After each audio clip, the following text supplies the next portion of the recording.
Hello. Welcome to the Xirtus.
Synctank.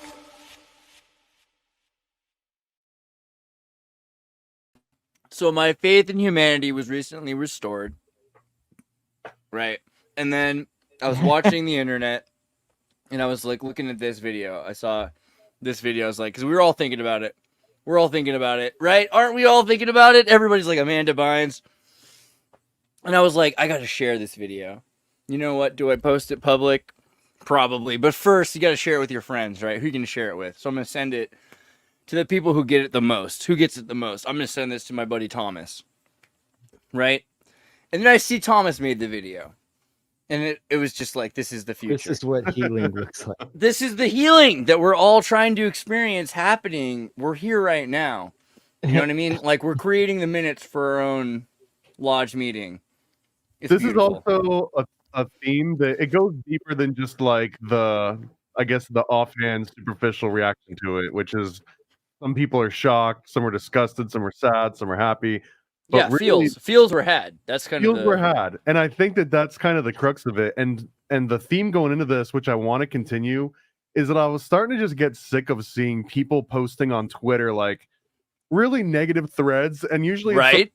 how dare this old person look all old? Look at how they used to look. Man, Amanda Bynes sure hit that Masonic brick wall. Yeah, it's pretty bad. So Yeah. I see so many of those, and I was just thinking, like, how can I take these things that really do annoy me because it's like it's really negative? How can I make it a positive thing, but also surreal? You know what I mean? And it just If I was Amanda Bynes right now, I would call my therapist and be like, I don't got to see you for like 6 months. You know what I mean? This is integrating shadow work, I think. Like if you have This to is visualize Loki your season dreams 3. first, yeah, man, this is the first step towards healing. Yeah. We're going to help a lot of people. I'm really happy about that. How are you guys doing tonight? Will's joining us. Will, how are you? You look good. You look trim. Yeah. Did you ever getting- notice that the? getting Oh, craggy. I'm sorry. You're talking to. I'm sorry. I got nothing. I never noticed until today that the intro to this show, it has the astronaut and it has the soldiers and the tanks and the whole thing. But the soldiers and the tanks very much remind me of like Fear and Desire, the Kubrick early war film. And then you're going back and forth with that, or like superimposed with the astronauts. So I'm thinking of 2001. It was just like I saw this kind of And like the astronauts are training for their dream. So the astronauts know what they're experiencing isn't real because they're in a pool. ooh. But- oh, it's astronauts in the pool. Yeah. But it's about a thing that they're trying to they're getting, like, imagine being an astronaut and you're like, look, this isn't real, but you're preparing for a thing. You got to pretend it's real, right? We're going to direct you. It's just so good. Yeah, pretty much. Interesting. The Olympics, what do you think? Okay, so we all know that Hitler invented the torch passing ceremony when he had a hyperbolic mirror. Come on, Will, don't play shy. Yeah. No, this You is know- this is true. This is great. This is great. All right. I want to lead into the Tom Cruise at the Olympics thing, and we're going to start with 1936. That's just the only way to do it. So, you think about the Olympics and how silly the Olympics are. They're a bunch of nonsense. By the way, I'm still waiting for all of Christianity to apologize for 1736 years of prohibited Olympics, right? Because Theodosius, what kind of chump is like Theodosius the Great? Not Theodosius the Great. Theodosius the chump. He banned Olympics. We don't talk about this. 322 AD, no more Olympics. Olympics were banned. Greek people. 322A. Dude, before the Nicene Creed, everybody's having a good time. We're all trying to make sure Herod's happy, Jupiter's happy, Apollo's happy. You know what I mean? We have the Neptune games. Wait, the you Zeus just games. concluded Herod with the gods. When you say you're talking about the ruler Herod, or is there a talk god about- that he's? It's all no, because there's a bunch of kings have their own games too. Right. Right. Well, And Herod the was Jews, king the in Jews are the, kicked out. The Jews are kicked out of the German Olympic Games and forced to come back home so that they can't compete. It was Herod who killed the firstborn in the Old Testament. Yeah, right? King Herod. Right. Yeah. Okay. So sorry, go on. there's no like sorry if that's too many things at once, but it's actually that deep. The Olympics are crazy. Basically, you Right. have this. Okay, maybe Will wants to say it because you seem excited too. Do you have a thought about the Olympics? I was getting it. You were going on a you were hitting. I'm hitting open every highway. angle at once. It's probably messed up. I'm trying to say in 322 AD they banned the original Olympics. The original Olympics were a system of games that were performed originally to excite the gods, right? And you might make a poem for a god. You might make a song for a god. You might swim for Neptune. You might, try to figure out how to throw lightning for Zeus. There's all these different kinds of competitions. Eventually, there's the Hera games or whatever for the wife of Zeus. You have the women's Right. games that start to emerge as well. And then you have people saying, you know what, I'm your god. Caesar's your god. Herod really is, in charge of your people. You should be competing to make Herod happy. And you have super Jews because this is the thing in the Olympic Games, there were Jews in Germany that were some of the greatest athletes. It got to the point that Germany actually cheated because they pulled out one of their Jewish female pole vaulters. Is that what really set him off? Was they killed it at the Olympics? Dude, not Was only that, was were that just like Jews really were- triggering on a Who's deep level? stopping these Jews? Mhm. I think They're not only honestly, nerds, but they're good athletes too, and they're They- funny. They did It's used to not run the fair. NBA. they're funny as well, dude. Oh my god, the Maccabea was that what's the Maccabea? What do you say? How do you do this, David? Say it right. Where's the Hebrew? Maccabea. Like Maccabee, or is this Well, different? Like Maccabees. That's like what I was thinking. Yeah, the Maccabees? Maccabees were the Maccabean. wealthiest Jewish people in Judea at 2,000 years ago. Yeah. Right. Maccabiah? So it Maccabea? got to the point where the Germans actually had a man in a wig, or I don't know, it was a trans person, do a pole vaulting championship because they knew that they were Aryan, quote unquote, to replace a Jewish athlete, and they lost. The man Very even progressive. but the Jewish athletes were really good in the 1930s, and Germany found that out. Jesse Owens was amazing in the 1936 Olympics. German kids were rubbing mud. German kids were rubbing mud on their skin, wishing they were Jesse Rookie. Owens. And it's amazing. It is because if you allowed the Olympics to exist that way, people would say, hey, look at this. We don't psychologically, ideologically, politically always agree, but when we compete in just fair game theory based competitions, we love each other. And they're German kids that want to be black now, right? Hey. That was the most. Think about how much more powerful Jesse Owens is than all of Goebbels' propaganda. A guy who Right. can run is Dude, more powerful than billions of different. Okay, you get my point though. I didn't understand what they were doing. And you know what? People can say what they will about Wonder Woman 1984. It's not a bad movie. I don't No. think it's a bad movie. But the thing is that that's how it starts out, right? It's like the Olympic Games. Right. And then cut to the future or whatever. There's 1984. something about the Olympic Games and the fact that the 1936 Olympics, they say, look, we're going to host it, Germany, and we're going to do it with a parabolic mirror in Athens will be used for the sun, Apollo, to light the lamp, and we're going to follow with a camera this torch all the way to Germany. And then that torch is going to light the Berlin Olympic Games. And then that ceremony will then go on to the next. This is all everything we think of when we look at these giant Olympic ceremonies, right? These big arenas. Germany invented that. Right. Well, this is also a political strategizing type of thing too, right? Because there's like 12 different nations that kind of like got connected to Germany in a way that they otherwise maybe wouldn't have because of the Olympics, because of their participation with that. So like not everybody wanted to participate. This is true. I feel like the most evil Olympics isn't even the Olympics in 1936. It's actually the American Olympics in 1904. Atlanta, but yeah, same difference. 1904 was the World's Fair, and they literally made indigenous people play cricket just to see how funny it would be. It was the craziest thing. It was ethnocentric. It was the most ridiculous Olympics. It took 6 months. It was just because they wanted every game to kind of like, hey, we got people coming out for the World's Fair, right? You know what it reminds me of that speech by Jeff Goldblum in Jurassic Park, where he's like, the gods created the Olympics, then God killed the Olympics, then the gods brought the Olympics back, and now the Olympics are making fun of Jesus. But again, with I know I push this point really hard that like to hate the Olympics for their anti-Christian thing is the same as Muslims being upset if South Park makes a cartoon about Muhammad. You're that. You know what I mean? Like if you're a Christian upset at the Olympics, you're a Muslim who hates cartoons. That's who you are to me. I don't care. We're done.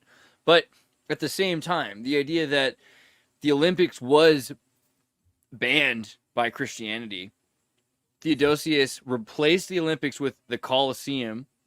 They killed pagans and Christians, Bogomils and different kinds of Christians. They didn't well, like. the Greeks they had the theater, the Dionysian theater, prior to what you're describing, right? Or is it connected? I don't even. Yeah. The Dionysian theater was different than the Olympics. The Olympics were to please the gods. But look at this. I'm just saying, look at the structure of what it is that they're doing and compare it to the Colosseum, because it's not different. That dissimilar. No, I don't know, because the Colosseum you don't sacrifice people for the Olympics. The Olympics is not a sacrifice. You're breeding based on the Olympics. It's the opposite. Well, where's I don't see the connect. Well, there's no sacrifice for the. Oh, the Colosseum is a sacrifice. The Colosseum. Oh, I see what you're saying. People. Yeah. Christians were murdering people. Christians were straight up murdering people for their amusement instead of having a competition that was fair. I'm not saying there's an equivalency. I'm just saying that there's a definite line of a more extreme, like they're taking on the same principles, because the whole thing was that when they did the Greek tragedy, they were calling upon the gods to like enter them and to do this whole thing, and then you're performing for the gods in the Colosseum, no? Right, but that also was kind of interesting because you're saying, look, we are, and we looked at this word recently through Naropa, apocastasis, right? Apocatastasis. I like that. Apocata. Apocatastasis is the idea of returning to pure perfection. So you can think of the idea that you are a god. The Athenian and the Greek idea of the Olympics is that you essentially are the thing the gods created to answer the problems they didn't have. Right. So you're competing to do that for them. If you can make a god cry, right, you have to have obviously made everybody else cry in the process. So there's a lot of beauty to the Olympics. I don't think it's the same thing where the Colosseum games were designed to destroy you for the amusement of people, right? They're like, let's see if we can beat you down and get you to admit you're wrong. Right? Yeah, that existed. How long did that exist? That existed for 1700 years, right? The Olympics existed before this. It was banished by Christianity. Cut off. People were tortured, murdered. We know what happened. People cannibalized each other. And then Masonic, Illuminati, occultists, whatever you want to say, French people, reintroduced the Olympics in the 17th, 19th century, but 1896. Thank you. I agree. Thank you. I think the Olympics are a way better deal than gladiator torturing people. And I think the idea the only real problem is it's hyper political to the point that we're suffering. Like you look at this year, Russia wasn't allowed to compete. What the hell are the Olympics if Russia's not allowed to compete? Right, the but you know whole why? point of the Olympics is that people that are terrorists and people that are communists. But you know and people why that are Russia wasn't capitalist allowed to Bolshevik compete, though? pigs. You know why? Because I thought knee-jerk, I thought it was Ukraine. So I thought they were just like making some I kind of thought they were statement all of just war thing. hopped up on steroids. And You Russia cannot- That's exactly what the fuck it was. Is that they were caught cheating enough times that they were like, "That's it." But And we that's call Russia. that cheating. How if a We call What the that hell? cheating. And There's this other year- things going and on this that we're year not we calling have- cheating. and this that year we one have- could, yeah. And this year we have transgendered athletes, like kind of Not even more- transgender. more there's- to your point, more ambiguous than ever no before. Russia, You have- not like that, yeah. like this. No, More you ambiguous than have before. intersex athletes, and True. that's but who could argue that that's an angle? Now I was discussing this with a friend recently, and they made a valid point. I felt that it was like, well, they just did what they did. Had they said no, had they said, oh, somebody tested according to the Russians once again, but that the Russians tested them and they supposedly saw XY chromosomes, and so they were disqualified from the World Championship in New Delhi last year. Right. And so the thing is, if that's what happened, and they did this, had the Olympic Committee had said no because they tested positive or whatever, it would have been a different type of controversy, because at least now everyone could see what happens. It's like Fight Club. You were running around in ski masks. What did you think was going to happen? And so now we saw what happens when you do that. And so now we actually have something to respond to. And so if you want to next time around be like, yeah, you know what, that was pretty controversial last time. I think maybe that's an angle for somebody to have different bone structure and different musculature. And we have weight class in boxing, right? So it's like, it's a different advantage type of thing. So, it's not just that. So to you know what I mean? Like, it's good that it happened in that way, because now we have a reality to respond to, I guess. You saw the documentary Icarus about Brian Fogel, who was trying to dope in order to see if he could catch up with Lance Armstrong. And to do that, he ended up working with Gregory Rodchenkov, which was like, he's the super-based doctor of the Russian state Olympic team that was doing all the... I mean, look at that mustache, right? He was doing all the good work, and he made it possible for people to take drugs part of the year, sober up right before the tests, take certain kinds of other substances during the Olympics that no one could test for, and then also have people in the Olympics to swap, this is the state itself, swap out the drugs with the help of the VKS, the Russian, they got enough money behind them. They can get all new blood, and then they just go back to it as needed. And they show in the Icarus, the documentary, how they're breaking open these Swiss tamper-proof DNA testing, urine testing, blood testing, whatever they do for the Olympic. They show how they can break this test, and they can do this, right? And every year there's a new synthetic drug that can't be tested for, right? So the real question to me is like, why are we doing anything else? What kind of idiot wants an organic Olympics? What kind of I'm still on board for this. Seriously, every single sport, baseball, basketball, football, I really do. Like, what are we even doing if we don't want to see the absolute peak performance? Well, exactly. Because for me, it's like, I know that the only reason I'd want something not on steroids is if I was eating it. You know what I mean? So it makes me worry about the people that don't want organic. If you want humans to be organic, the only reason that makes sense to me is because you're trying to eat them. Otherwise, you want to see them.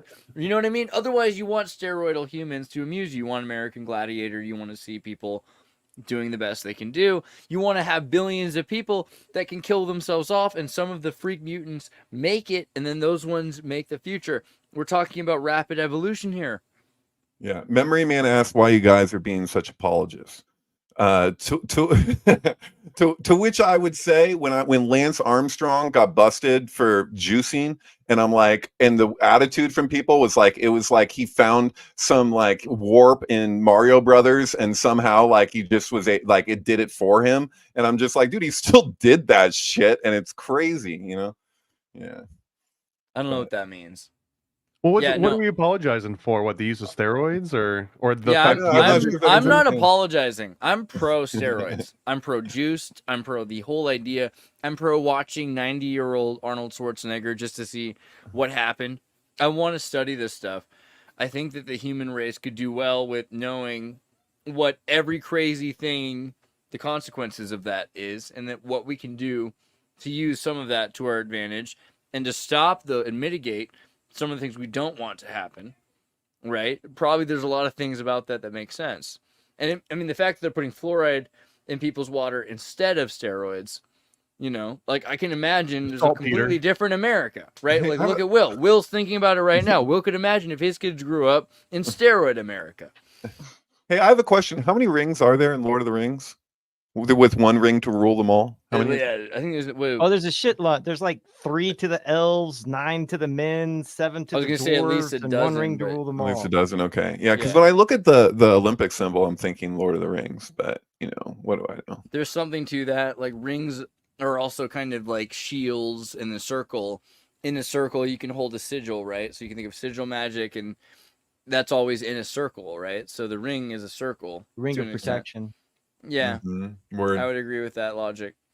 How does Rodchenkov relate to the Bach saga? We're gonna have to ask an expert. I'm not 6 sure. degrees there. I don't know.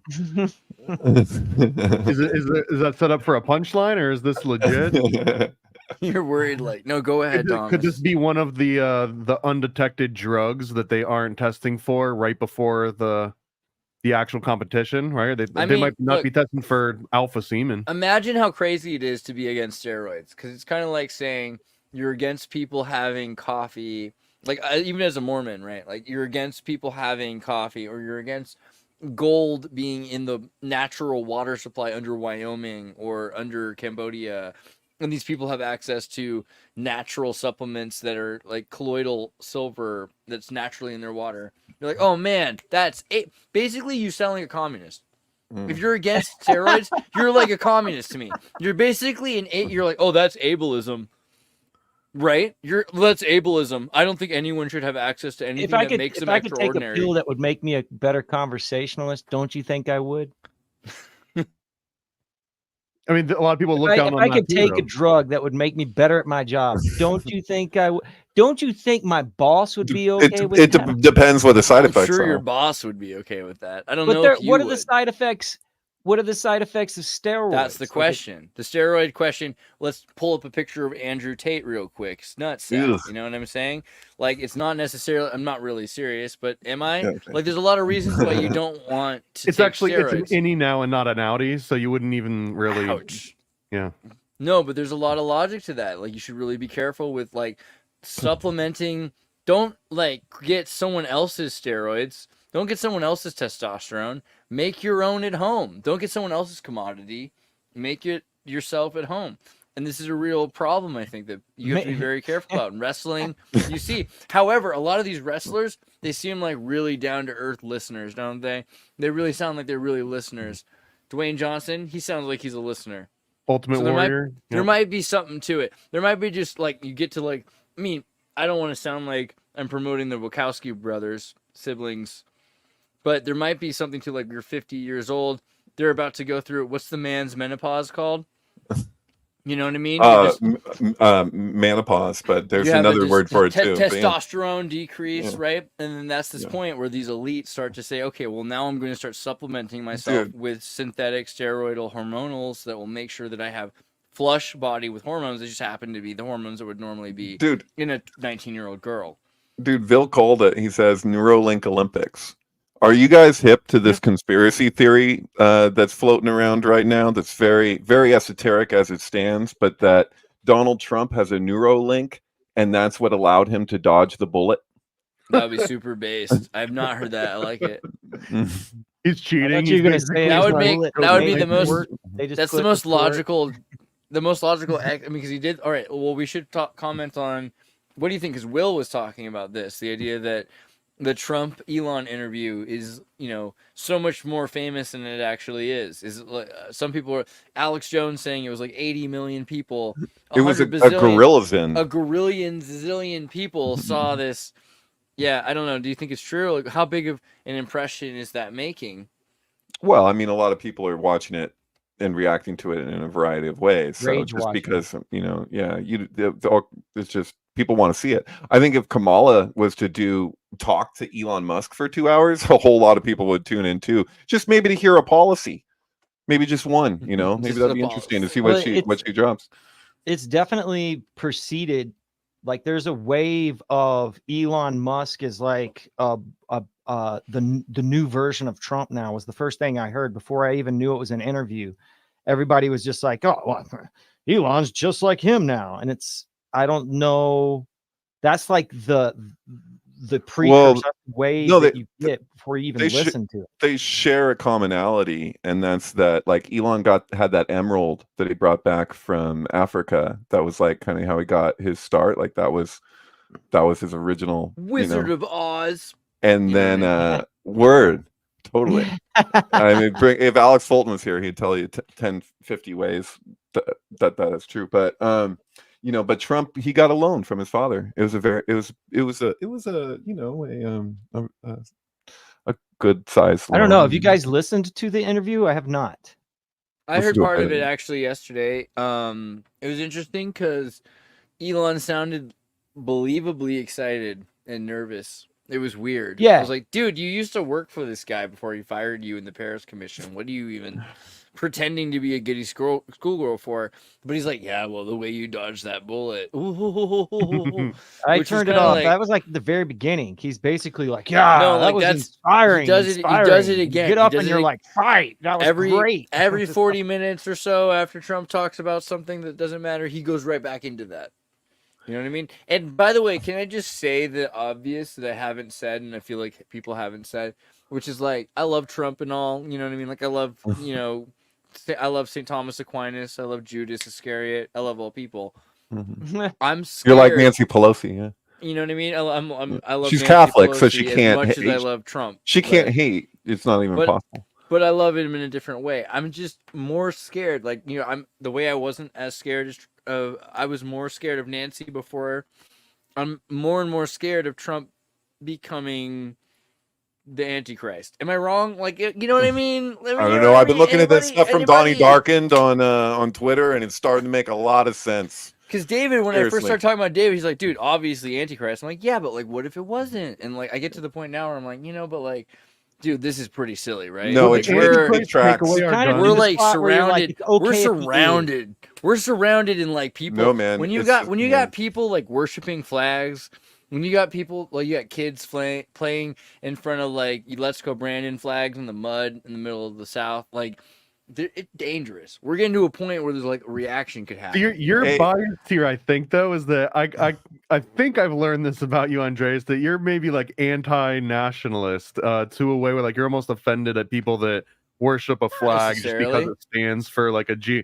And I know it's silly, but I actually have some kind of affinity towards this, which to wrap into the Olympics, like that's the one thing that I care about the Olympics is that there's like an accepted version of celebrating nationalism, and there's almost no other. In 2024, it seems like we have less and less opportunities to have any sort of national, and maybe to your, you might enjoy that. Like nationalism gets in the way of everything I love, because like I just want to see your species thrive. So I'll be watching the Olympics, and then Romania will be playing, and Romania will get like the bronze and the gold, and then they'll be like, you know what?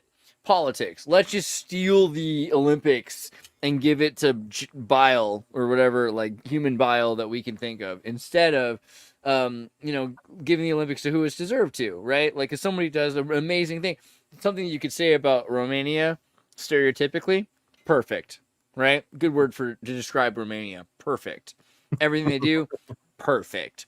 So the idea that they like the way that they took it away from them, the way that they lied to the world about Romania and discredited them to say that they were imperfect hits a little harder. Dude, did you see that Mozambique? You know what I mean? It's not like America where you're like, we're not always perfect. No, it's freaking Romania. Did you see that Mozambique is in the Olympics? And I have a question. I mean, has Mozambique been in the Olympics before? If not, there's have to be relatively recently. That's like the poorest country in the world. Like they don't have teams, man. There's no like sports. Like they don't have that. Or they haven't, at least, unless it's until recently. Well, let's find out. I mean, I imagine if I were I just saw the if I were Mozambique if I were people with if the I were a plane. leftist Russian and I needed a country to support, I probably would switch to Mozambique for this year. I don't know if it's their first year, but a lot of the time they do get small countries to compete. 9 they competed starting in 1980 in Wow. Moscow. Okay. Yeah. Okay. Far Which out. kind of makes sense 80, because 84, that makes a lot of 92, that makes a lot of 96. sense if you know the context of like the history of the Soviets in Mozambique. That actually kind of fits. I mean, it's just like one of the poorest places in the world, I thought. So Yeah, I was like, you don't have wow, to be dude. rich to compete in the Olympics. Like honestly, Right, but they there's a don't like political. they don't. It's not like they have like sports teams. So it's No. like, wow. You don't okay. need to be. You don't need to. Again, like that's another reason why But it's interesting if you think about the plaid and the tartan from the southeast and where British get that idea of tartan and everything like that. Mhm. But yeah, these countries, they're not about. It's not the Olympics aren't about a team sport necessarily. Anyway, you're actually competing to be the greatest in your country. So that's kind of the thing that's interesting is Pierre de Coubertin, right? He was the guy in 1890 whatever who wanted to do the Olympics. He's like, look, British people have these weird college Ivy League sports. Let's do the same thing. He found that most of the world does this anthropologically. There's pretty much everywhere you go, tribes that compete to show who the best of their tribe is. So there's nothing strange about that. And the idea of who's going to compete to be in charge of your nation and defining what the rules will be, that actually makes a lot of sense. So the Olympics evolved from that point. Where they said, well, there's actually complete compatibility here between all of our people. Yeah. What else do you have? Because you have favoritism or you have fitness, and fitness can be an intellectual thing or it can be like a physical thing as direct as the Olympics. But otherwise, it's just who's the best because what they said so.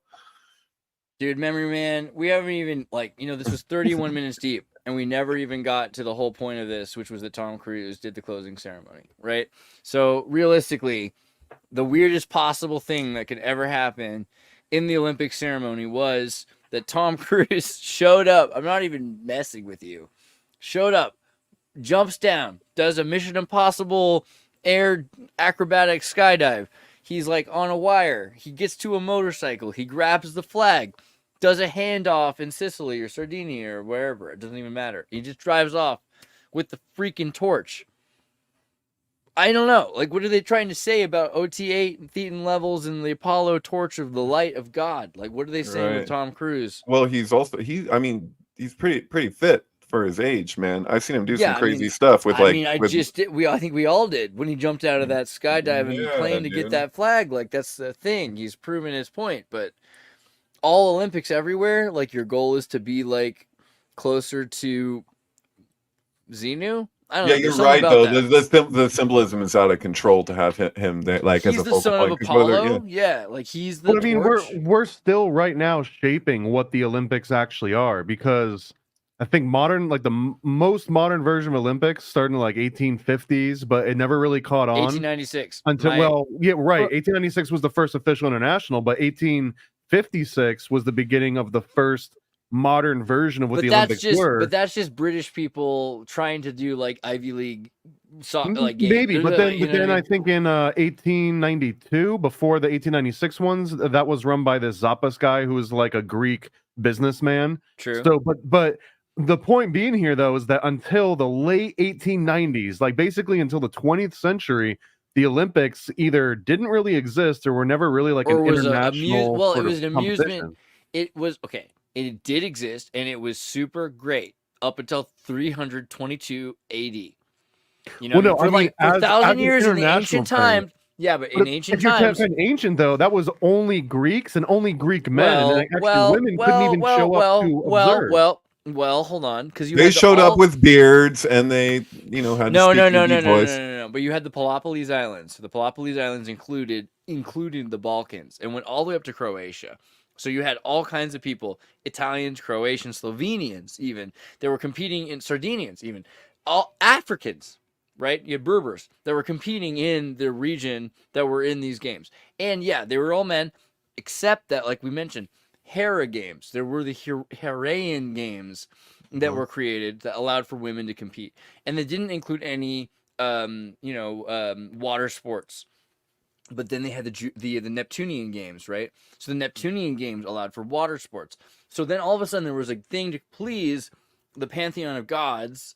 But really, what is it? It's a way of having competition between the different towns and the different tribes, and having every single genotype that is each family tribe be able to produce their own best son. Champion. And now also Yes. champion daughters. And champion daughters is an interesting idea, but the thing is, they also are telling you to produce music, poems, all these different things, right?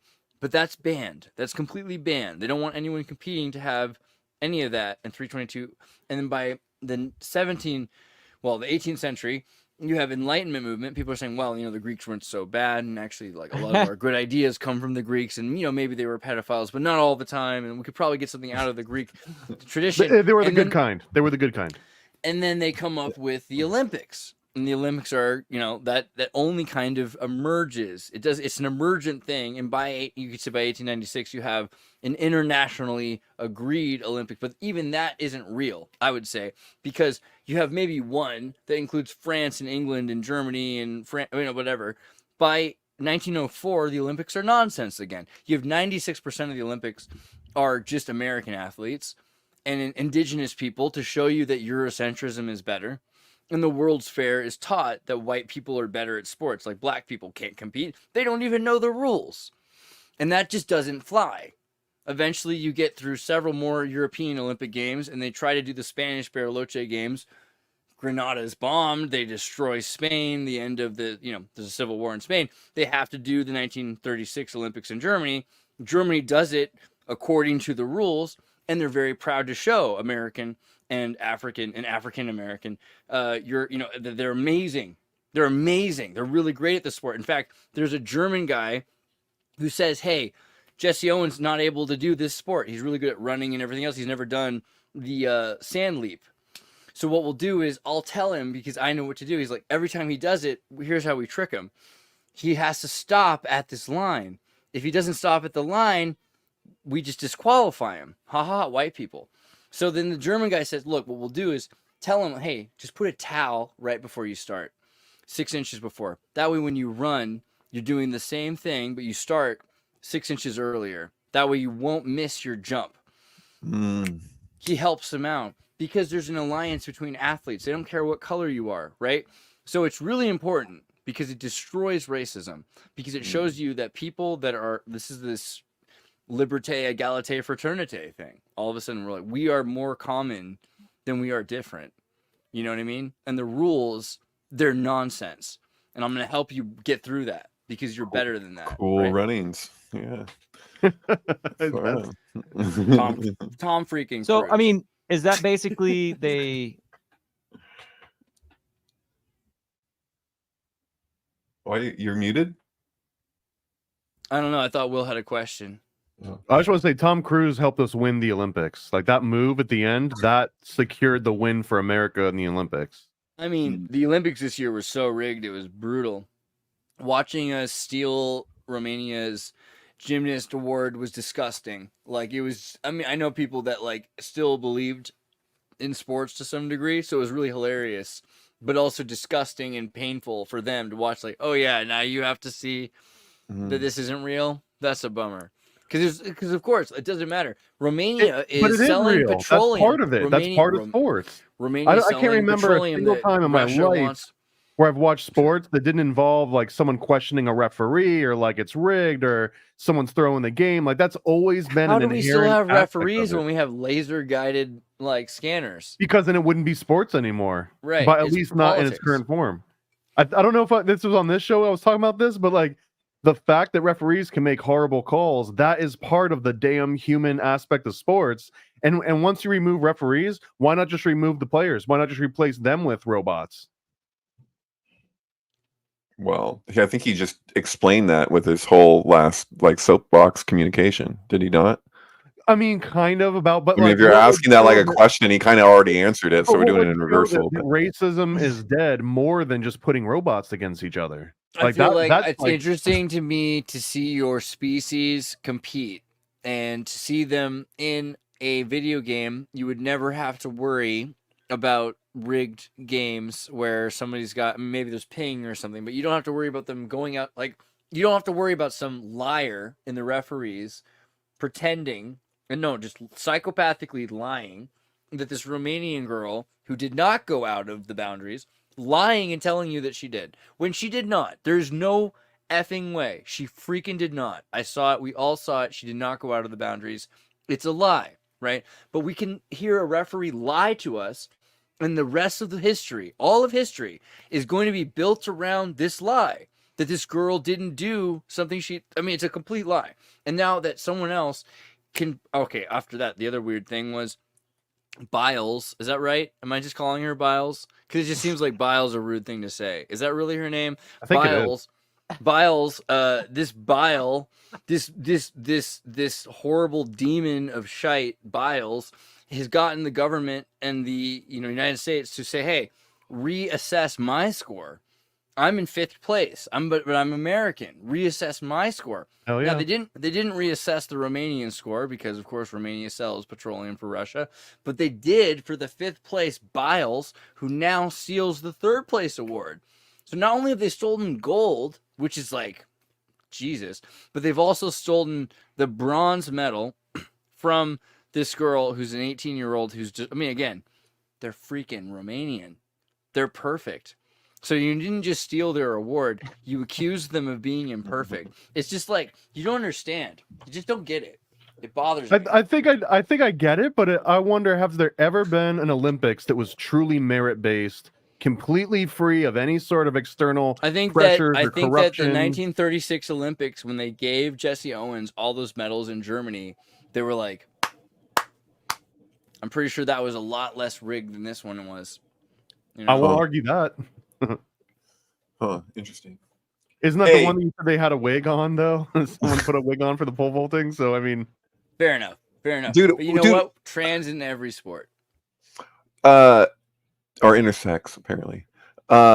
Thomas, or Andreas, or Will, you guys might know this, but what was the event that happened in Chicago? And I feel like it was the 20s, and you can find little bits of the film of it, where like it was going around on Twitter for a while because it's like Baal sacrifice. So there's like this whole, you know what I'm talking about? So it was one part of like, I think was it 6 hours or was it something even crazier than that, where they go through the whole of like portions of the Old Testament or whatever? It was like the World's Fair, and for like one of the huge ceremonies is they that was the World's Fair. Okay, that's what I was. A World's Fair, yeah, and that was one of the events, is that they recreated an actual sacrifice to Baal or Moloch, but like essentially they recreated the entire sort of ceremony as if it were pagan times again.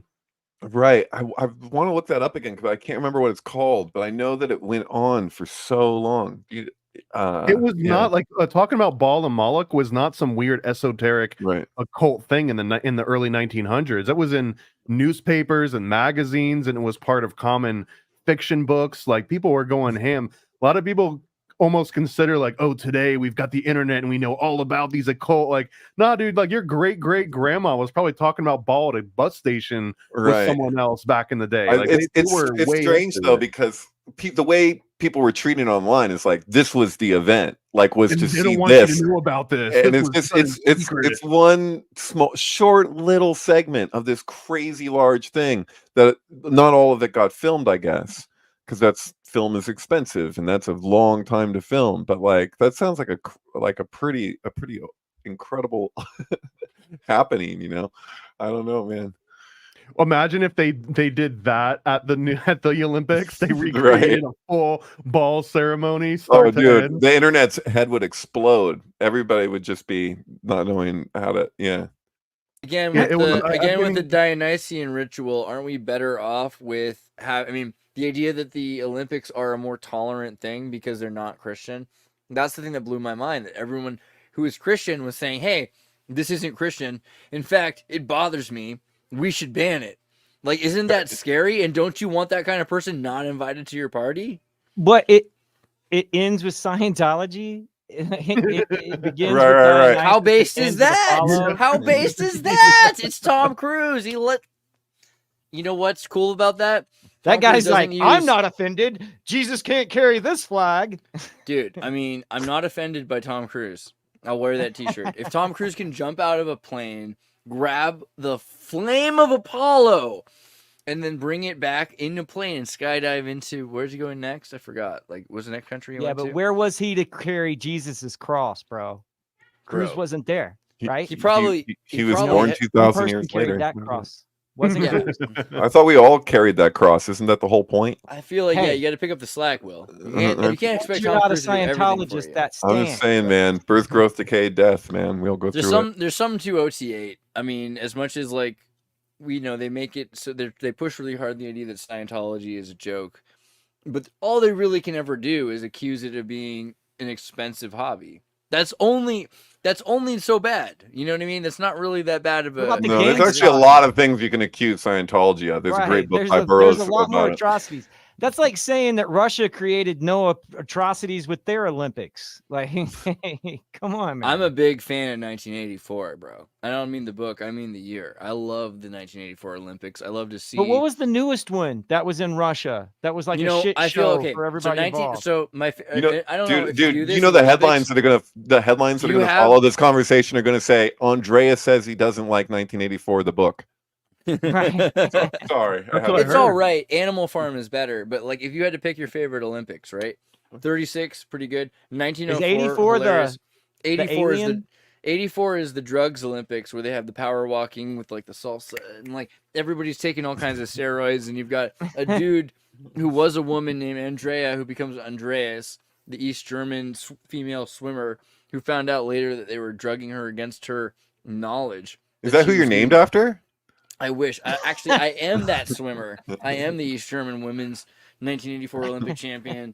A lot of people don't know that about me. I'm actually 68.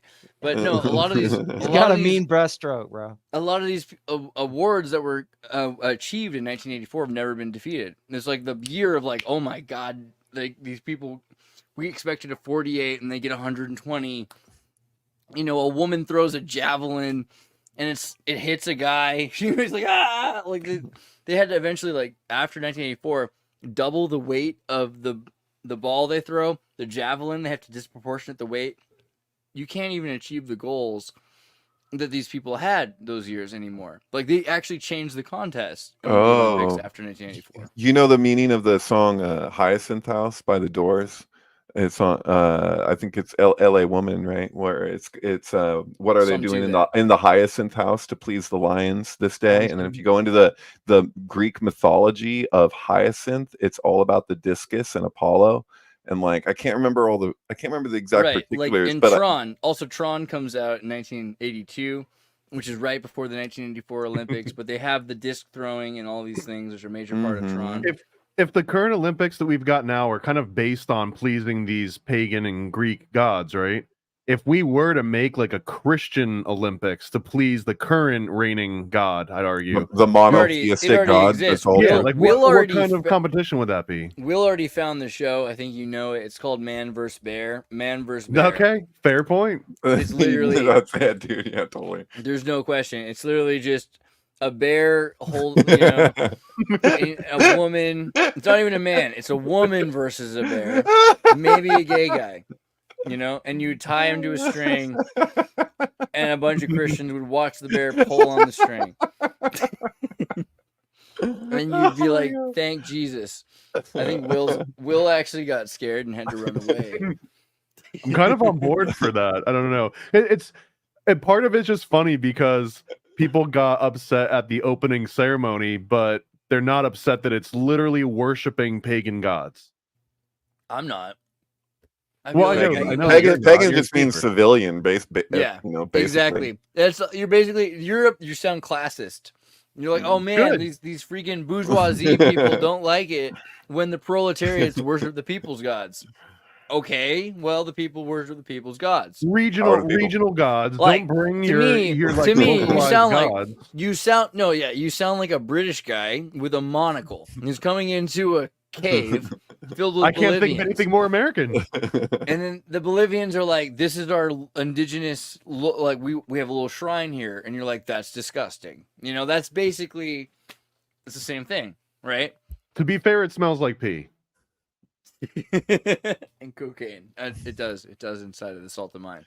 I think Hey. in general though, you should have the right to have people have their own deities, right? Like we need to have their own Mhm.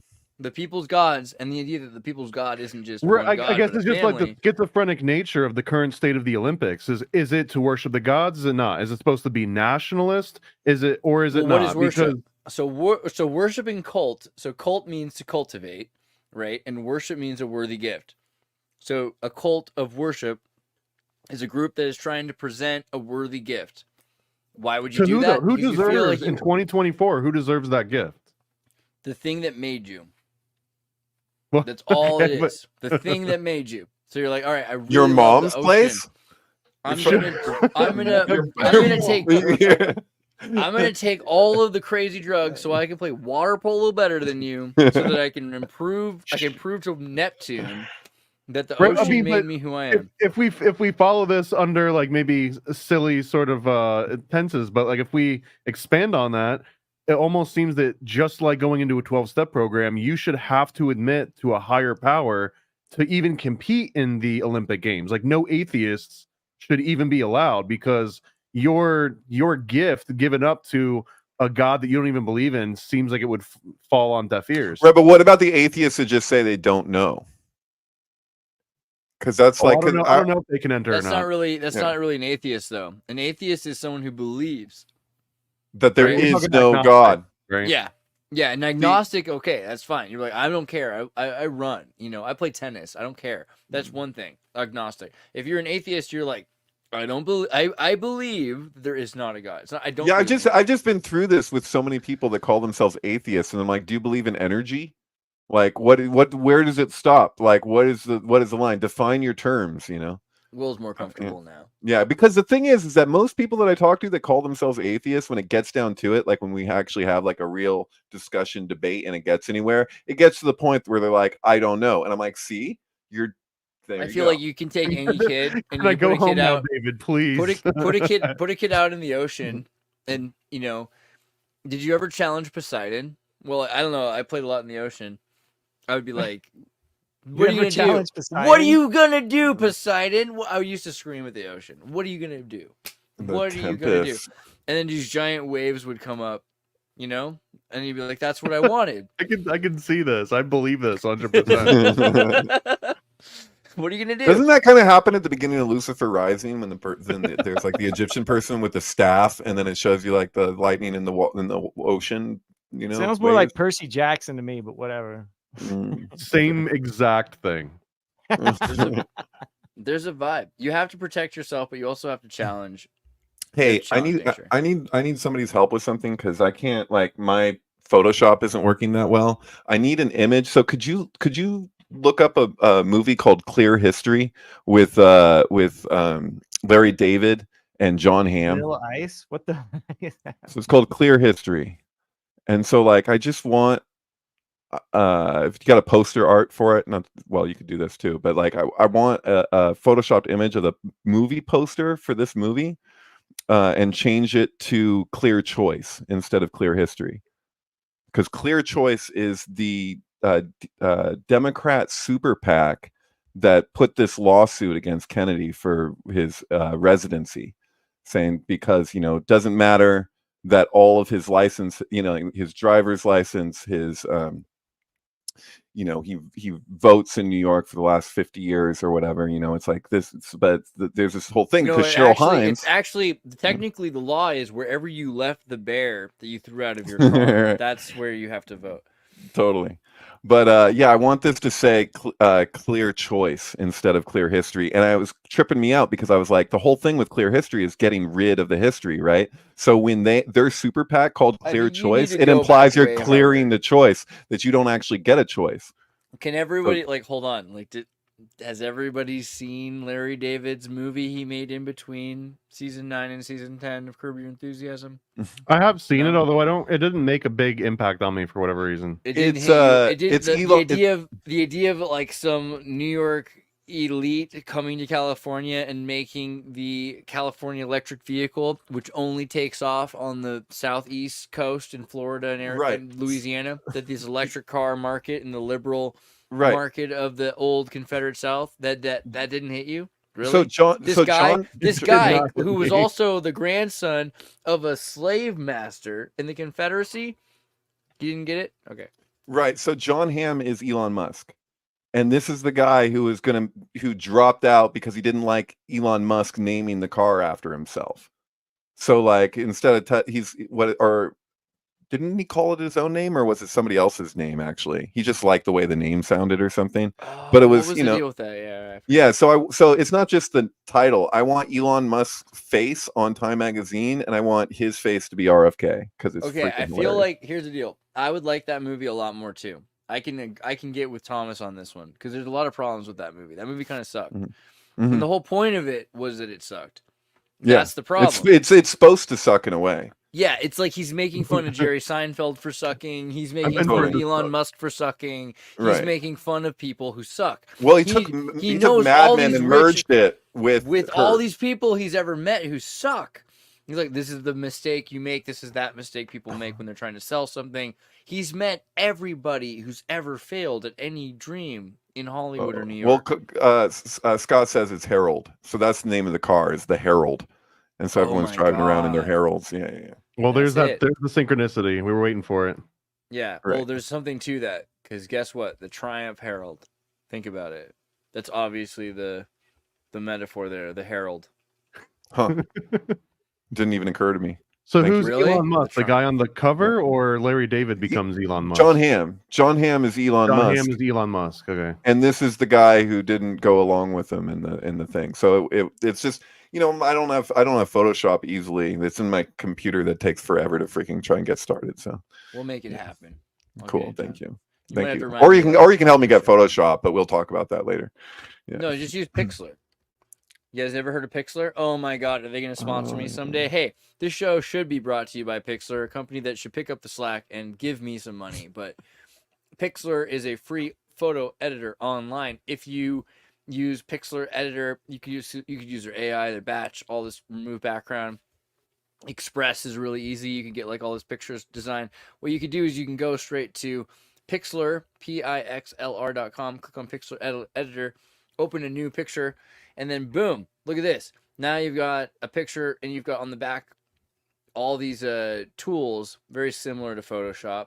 You can do a background erase or a square removal. You could copy this here and paste that over there. You could make like some. Wow, it looks really similar to Photoshop. That's great. Yeah, and this is just built into your browser and it's free. You have all the same tools. You could do like I want to have like a color palette. Yeah, basically the best. You don't need to pay for Photoshop anymore. Use Pixlr. Cool. Nice.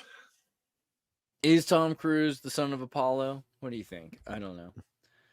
You were upset about the doping in Russia. Does anyone have like a stronger opinion on steroids? Was somebody upset? Was somebody upset about that? I think the Olympic Committee was upset about that. That's what we were saying. So, well, it's weird to me because in the ancient Olympics, you would have drank elixirs to try to get to the top of Mount Olympus, right? Asterix, Will, right? Asterix is all about the Olympians. Asterix are Olympians. Think about it. Yeah, would the OG Greek Olympians be okay with doping? I think that they would. I mean, Hey, they'd be okay with a lot of weird stuff. Wasn't the Olympia the other boat with that was supposedly switched with the Titanic for a giant freaking insurance scam? Wasn't that called the Olympia? That Olympia. I believe so. Yeah, the RMS line, Okay, thank you. which was also the Morning Star line, I think. Titanic Olympic ship. That's the thing recently. If you type in Olympic conspiracy, it only comes up with the Titanic boat. They're like, oh, yeah, that's what you mean. Do you think there's something to that? Do you think the Olympics have some 1912? Is there something to the Olympics in 1912? Ooh, is there a connection there? Yeah, that's a good question. Yeah, Summer Olympics happened in 1912 Oh shoot, you're in right. Sweden. Okay, let's see. The open ceremony was July 6th. 28 nations, 2,408 competitors, 48 women, 102. Well, that seems like that's the one, man. We're over here talking about 1936. Look at this, man. The Svenska Olympics, dude. That's great. You're right. We got to know more. Okay. Best horse riding competition held by Prince Carl. Duke of Ostergold. Any photos or videos? Hey, look. What do you know? Boom. Wow. That's what I'm talking about. 1912, man. No way. That's awesome. Wow. That was their breakdancing. Wow, look how short their leap is, dude. That's it. That's the leap. Ooh. There's no run leap. Dude, the vault, the pull. Oh man. Everything. Wow. I don't know. I don't care about sports. I'm not a big fan of like team sports, you know. But I do like the Olympics. I think it's kind of interesting. It's getting impossible to watch. Like I grew up watching the 49ers play, you know, and my dad's mood depended entirely upon how the 49ers were doing. So if they like lost a game in the 80s, he was like pissed off until they won again.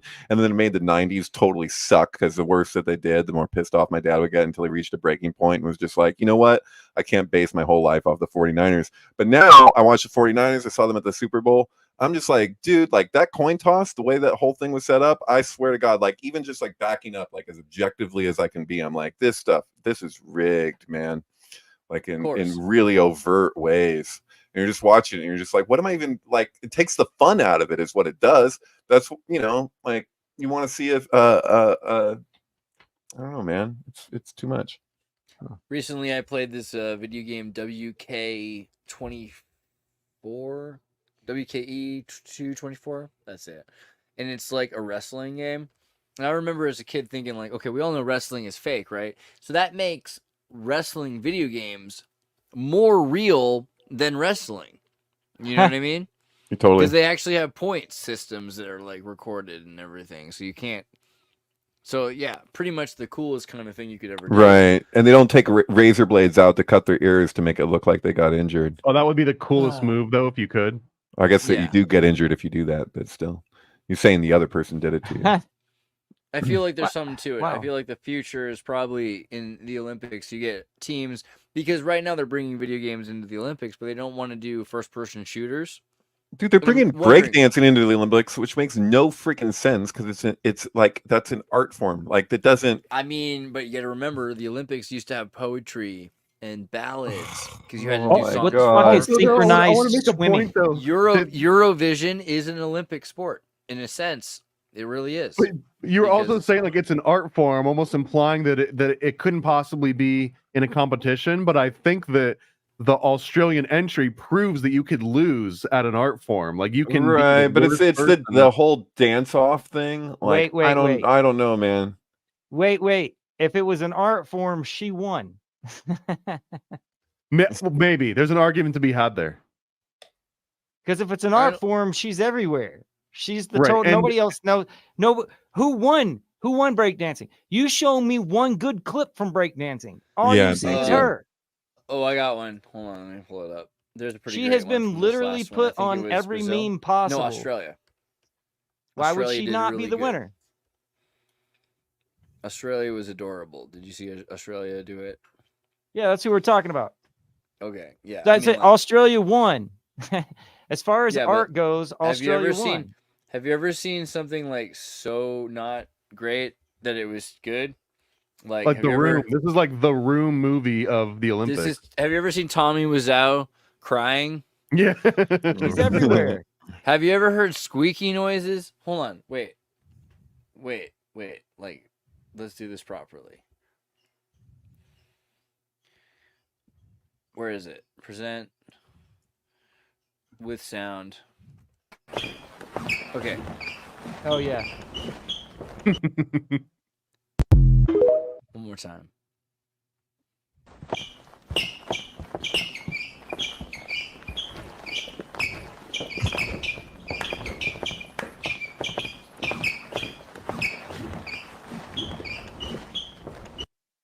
I feel like I would probably wipe out your species. You know what I mean? If I were God and I were watching that and I was like, this is the way that they present to me, like, to give us another chance. I probably wouldn't Did that worm like, just die? You know what I mean? Oh man, I'm looking. Oh, okay, here it is. Okay, I'm gonna read you a little something here from Sean Lennon about it because I agreed with him before I read it. Oh, there he is. There we go. Okay, so he said this is just a random Sunday thought. Oh, there what? it is. Oh, you're gonna do it for me right here? Oh, clear choice. Oh, boom! It's in my face. Okay, now his face needs to be RFK. That's the next step. But wow, Jesus, that's really close. you're never, say you that can part. never please him. You just one thing after another. Yeah, sorry. Just one more. He's like Columbo over here. Just one Yeah, more just one thing. more One thing. thing. Yeah. Okay, so he says, I'm a huge fan of breakdancing. I grew up in New York in the 80s and it was a massive part of the culture. I love watching the best breakdancers today as well, but breakdancing in the Olympics was awkward. I mean, are they going to do ballet next? How about rap battles? Wait, is Dancing ballet is not already in the Olympics? Do they not do Dancing ballet? is not a sport, it's an art form. The framing of the Olympics, which traditionally tests athleticism, made all of those dancers seem goofy. I'm super psyched about skateboarding and BMX and surfing and all the relatively new categories, but dance-offs, although they require athleticism, they should not be included in my extremely humble and unsolicited opinion. Somebody responded with But ballet is in the Olympic. What the heck is he talking about? That's the thing. Okay. Well, so it's What like is you're like synchronized swimming? because I'm there's Summer sorry. Olympics and there's Winter Olympics, and one could argue that ice skating would be the equivalent. But anyway, here somebody Yeah. responded with I a mean, good they wear rebuttal, tights. which is dancing is a sport in the sense that it requires a lot of training and athletic ability. But you nailed it. If one genre is included, it all should be included. Okay, this is not actually the comment I was looking for. But anyway, whatever. I think he makes a valid point. That's all I'm saying. I think that it's worth it to include bridge and Jim Rummy, and eventually they should have. See, Tony you're like just bringing the fucking the poetry, right? You're just like I don't even whatever. No, but I Slam love the poetry idea. would be dope in the Olympics. I love the Hell idea of yeah. having Paul slam Williams for the poetry in the gold. Olympics.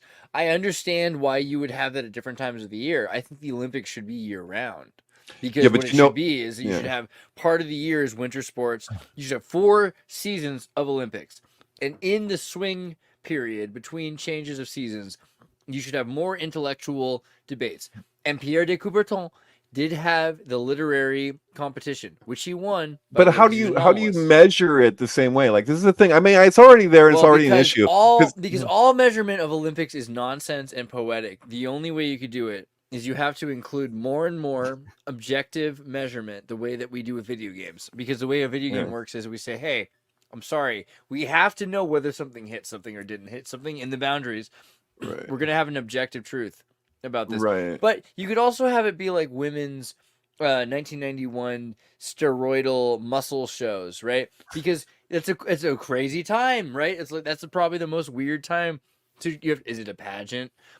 Is it a pageant? Yeah, this kind of like You know what I mean? thing. So, but the thing is, you guys brought up Saul Williams, and then if you watch that documentary with Saul Williams, where there's the big slam competition, Is it a and pageant, then a you contest, think or a sport? Why not? and you think that he's going to do it because you watch his slam, and you're like, dude, he outdid everybody. But then they look at the judges and they ask the judge why he chose what he chose when he voted against them or whatever, and he was just like, I didn't like all the hand movements, So it's just like whatever, man, Right. And I think that's also fair, though, because you have to say, like, a lot of these things are subjective. So a dance is the best.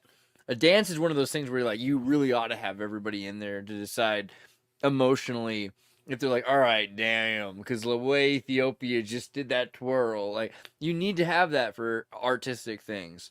right? If Korea does a song that makes you cry, it doesn't matter, right? Like, you know what I mean? Like, you need that. What's the difference between that and like ice skating or synchronized swimming or? I mean, those are all sports, right? Or at least they're Olympic. They're Olympic contests. Well, now we're getting into a weird space though, where it's almost like you can take an art form, and once it enters the Olympics, now you've got precedent to say that it's a sport. Like the only things that makes those two things sports is the fact that they've made it to the Olympics. People are going to be really upset about this. Do you guys know what the definition of a sport is? To take pleasure or amuse oneself. Well, I mean, I always knew masturbation was a sport, bro. You're gonna end up, I always knew it.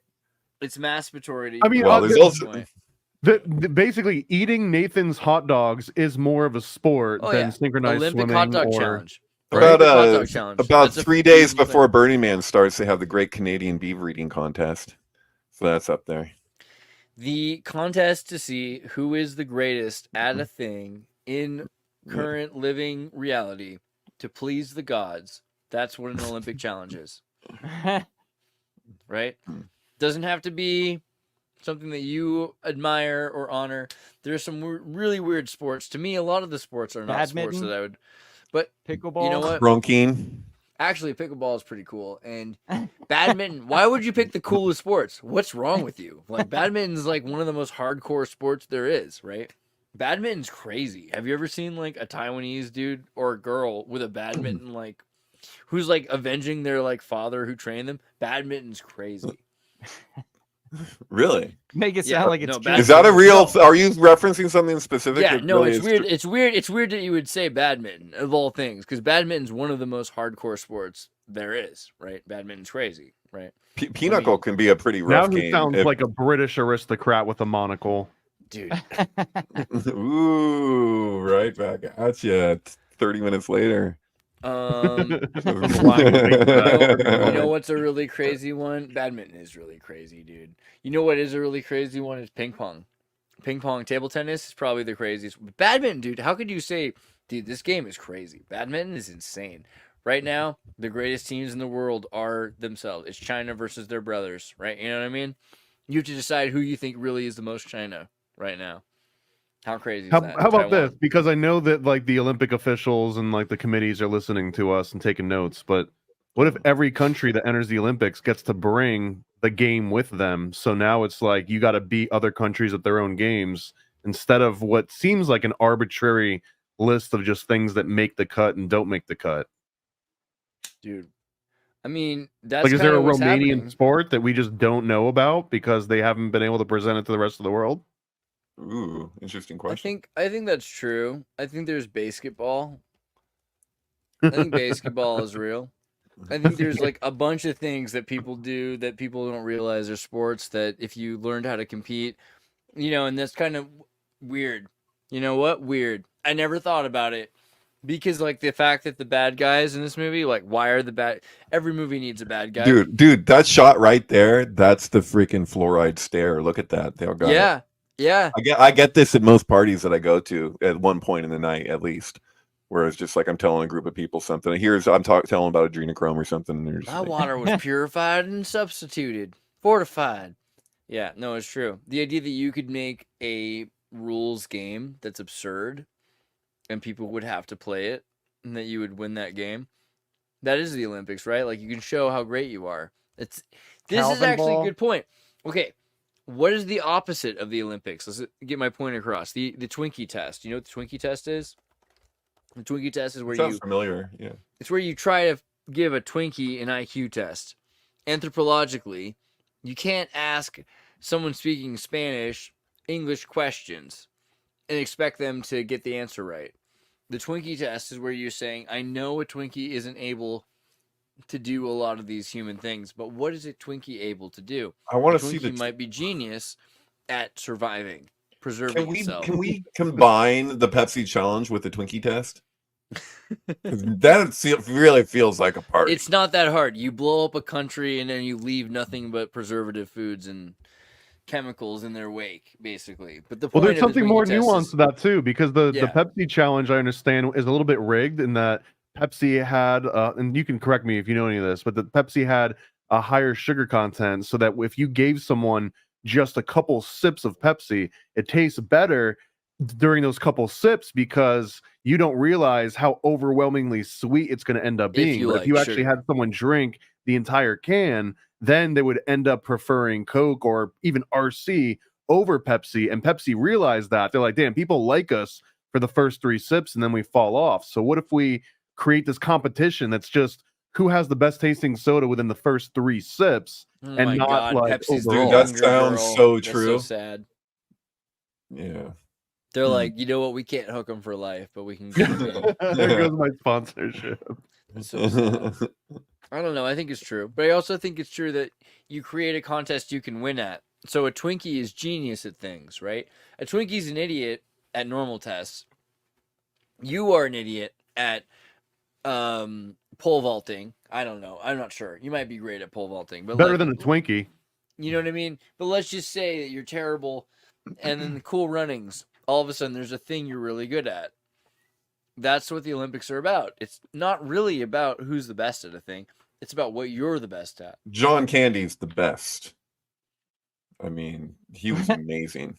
He was an athlete, and he never got credit for his athleticism. Everyone just knew him for his acting. But I would make the exact same argument for Tommy Boy. I'm blanking on his name right now. yeah. Farley. Well, Chris he's on the Farley. same trajectory. Like they're almost like they're But a clear he was pathway. such a physical actor and comedian. Like he was moving around more than people that were, in shape essentially compared to him. Like that dude was putting on a full show constantly. Oh yeah. Well, why are we looking at Asterix right now? I really like Asterix. Asterix is a show where you have these Vikings in North France who end up taking this weird chemical mushroom, it was a clearly steroid like or speed like drug that they take, and they're all of a sudden Popeye or Super Chicken. They're able to win in the Olympics. And they're constantly able to beat these other people. Oh, it's gummy bears. Yeah, is that where gummy bears came from? Better example. Way more relatable example. Gummy Bears is a show all about. Asterix is a little Eurocentric. I'm really sorry about that. I had no idea what you were talking about, man. I was looking up the etymology of friggin' Asterix. Oh my and god. stuff. I'm so sorry. I hope that There you George go. the Giant Slayer saw that and laughed. No, Gummy Bears, though, with focus on the family's Christian voice acting guild, working for Eisner to make an overseas production now that they've torn down the Disney station. They didn't want any animators making this on the West Coast, right? Gummy Bears. All about, what do? They make They take- alchemical freaking drug. No, you're right, David. Go ahead. Sorry. No. Continue.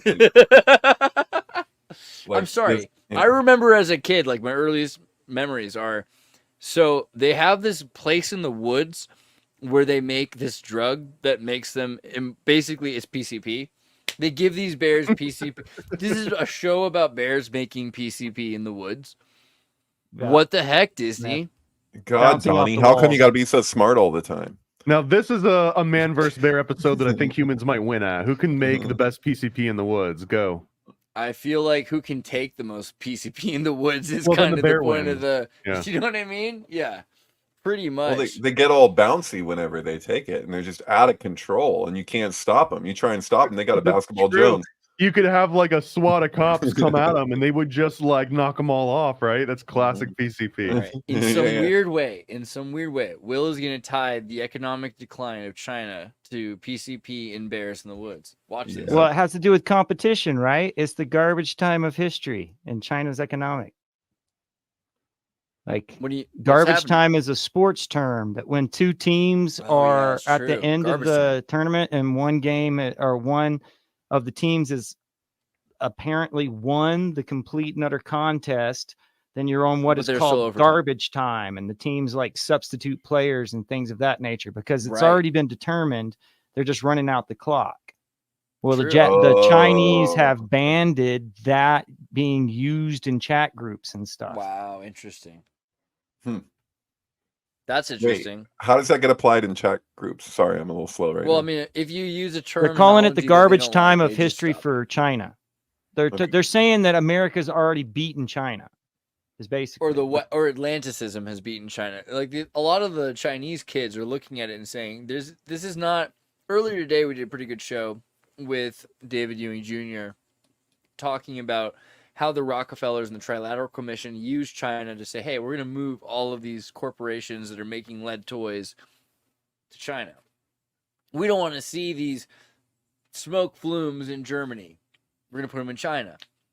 Right? They look a better lot of there. Chinese, except to the Chinese, like kids in Well, I China was gonna say, born like, after they match the 1989 landscape are better. not into it. There's a lot of these like 20-year-old Chinese kids are like, screw that. I don't hate want to go to acid the rain. factory. I No, don't know not what just it know was. how to run bro, the factories. Bro, if I have a cell phone that tells me like what the rain content of mercury is, and it says, don't even go outside this week. That's freaking Oh, nuts. And if you can't grow food, because like, let's say I'm some hipster Chinese guy, and I've got like a sweater on, and I want to grow some plants on my balcony, and you can't do that because they're making lithium batteries for Toyota in your Dude. town. Or not in your town, 10 miles away from your town, and you Yeah. can't grow any plants on your balcony. Dude, This is this. People don't understand. That's true. There are parts of China you can't breathe out freaking side. We've Yeah, I lost don't the think that I wrong. would be celebrating that China would go away. I mean, most of what we enjoy would go away with China out of the picture. Well, that's the thing. So that's why we kind of lost the wrong billionaire.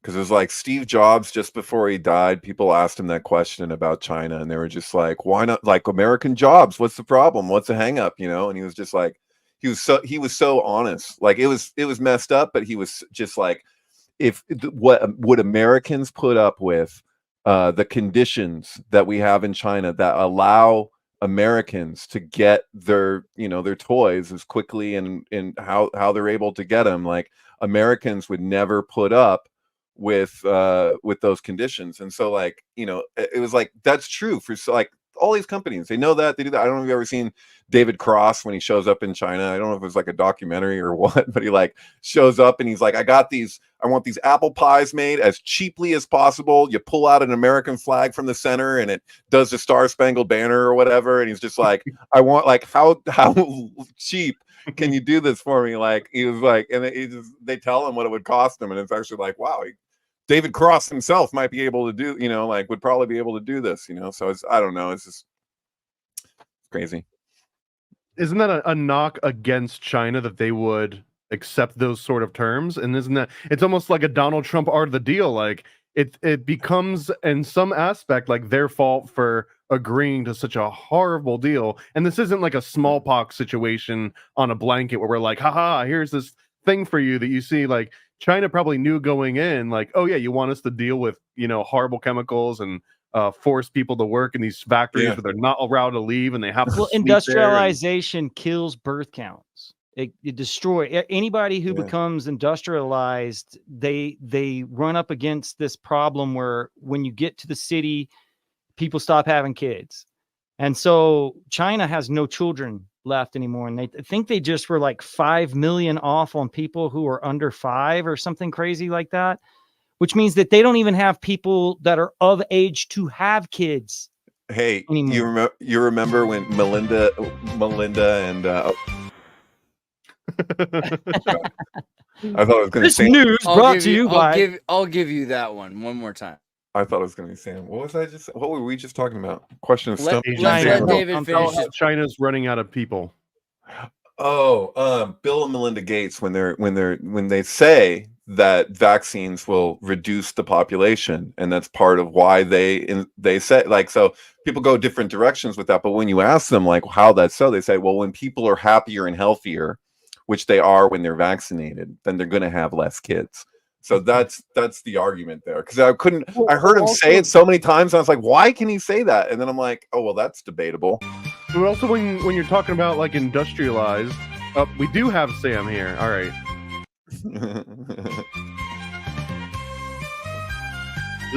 This racist? What is that? I'm gonna tone it down, but I kind of vibe it, so I'm gonna keep it in the background for a second.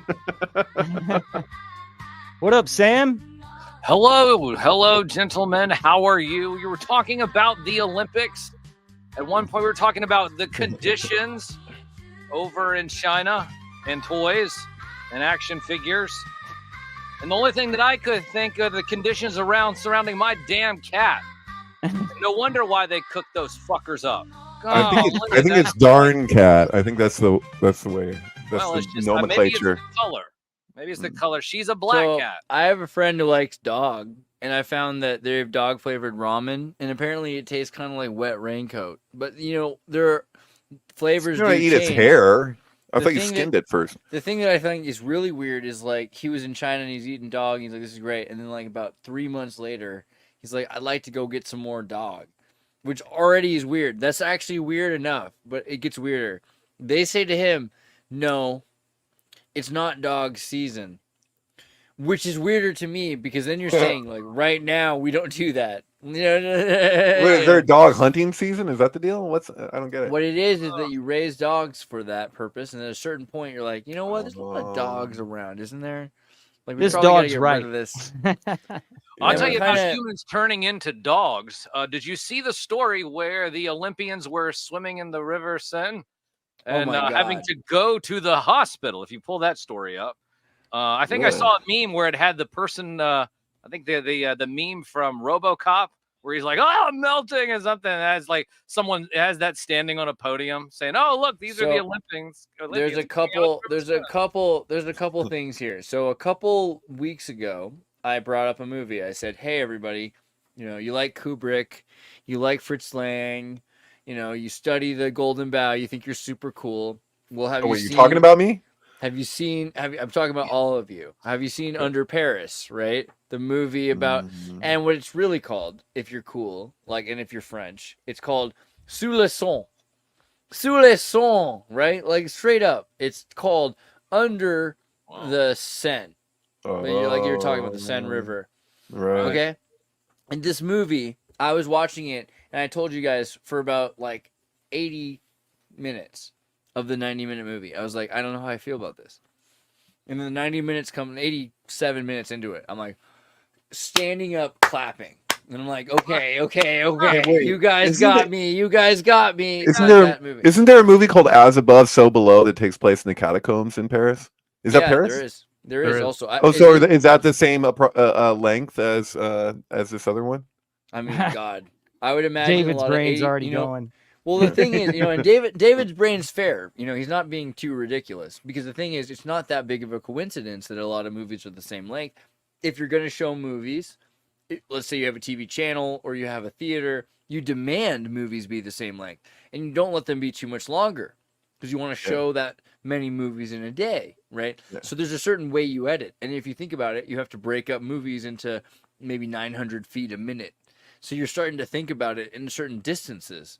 So all of a sudden, time becomes space.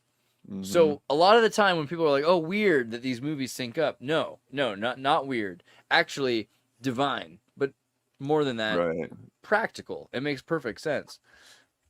Here's the movie you're talking about, As Above, So Below, which is similar. What was the deal with this one? You're saying that one's under Paris, but it's underwater, and this one's under Paris in the catacombs. And so I haven't seen the one that you're recommending, and I'll get to that really quickly. I honestly think it's worth it, because it's one of those Starship Troopers kind of things where you're thinking, oh, this movie's crap. Like, obviously they're making it for people that are sub-thermal IQ, and then you see it and you're like, wow, this actually is a really profound movie. There's and another it's designed one for many people, and they dubbed it in English so that anybody could understand it. Oh, it's dubbed now? Okay, I'm actually on board now, because the first time I went to look for it, it was not dubbed. Oh, I'm sorry. Okay. Yeah, have you seen Time Trap? Has anyone seen Time Trap? Honestly, this wasn't because I didn't want to read the subtitles in French. It's because I absolutely abhor the sound of the French language. No, I understand. That's exactly right. Actually, I had to go back and forth with it, because I wanted to both hear the dubbing to understand how they were presenting it, and then also from the perspective of a dude who walked and hitchhiked across France. In your ear exactly. Because so many, you're like, blah, blah, blah, blah, blah, blah, blah, blah, I'm from Lyon. Shut up. You know what I mean? Like, if you lived in Marseille, I don't care. Yeah, I agree. Thank God. But you know what? I've been in trucks. I've been hitchhiking across France. Way better country, way better people than you would have expected from American propaganda. I love French people. But that's because you're you, and you're not some annoying tourist that asks some stupid questions. Right. Yeah. He's not wrong. It's true. I show up, they'll throw me in the damn river. Good grief. Like, they love puppets in France. Are you kidding me? Like, they love you. You're like Jerry Lewis, but more pink. Oh, you beat me to it. I was about to say the same thing. I was going to say, they're going to say, Viva la France, Jerry Lewis. I like what Pauly Shore said, where if you want to piss off somebody in France, you say that they didn't invent that they invented the croissant at Jack in the Box and not in France. And they're American, and you show up there and you tell them that, they will just lose it. It did not start at Jack in the Box. It started here in France. You don't actually have to do that. I've actually had a worse conversation where I was like, you know what? The croissant sandwich is actually a good idea. That's all you have to say. You just have to be like, look, think about it. Think about it. Like, if you think about it, a booth would like one. Yeah. Hold on, wait a minute. I had a buddy of mine just recently came back from Paris.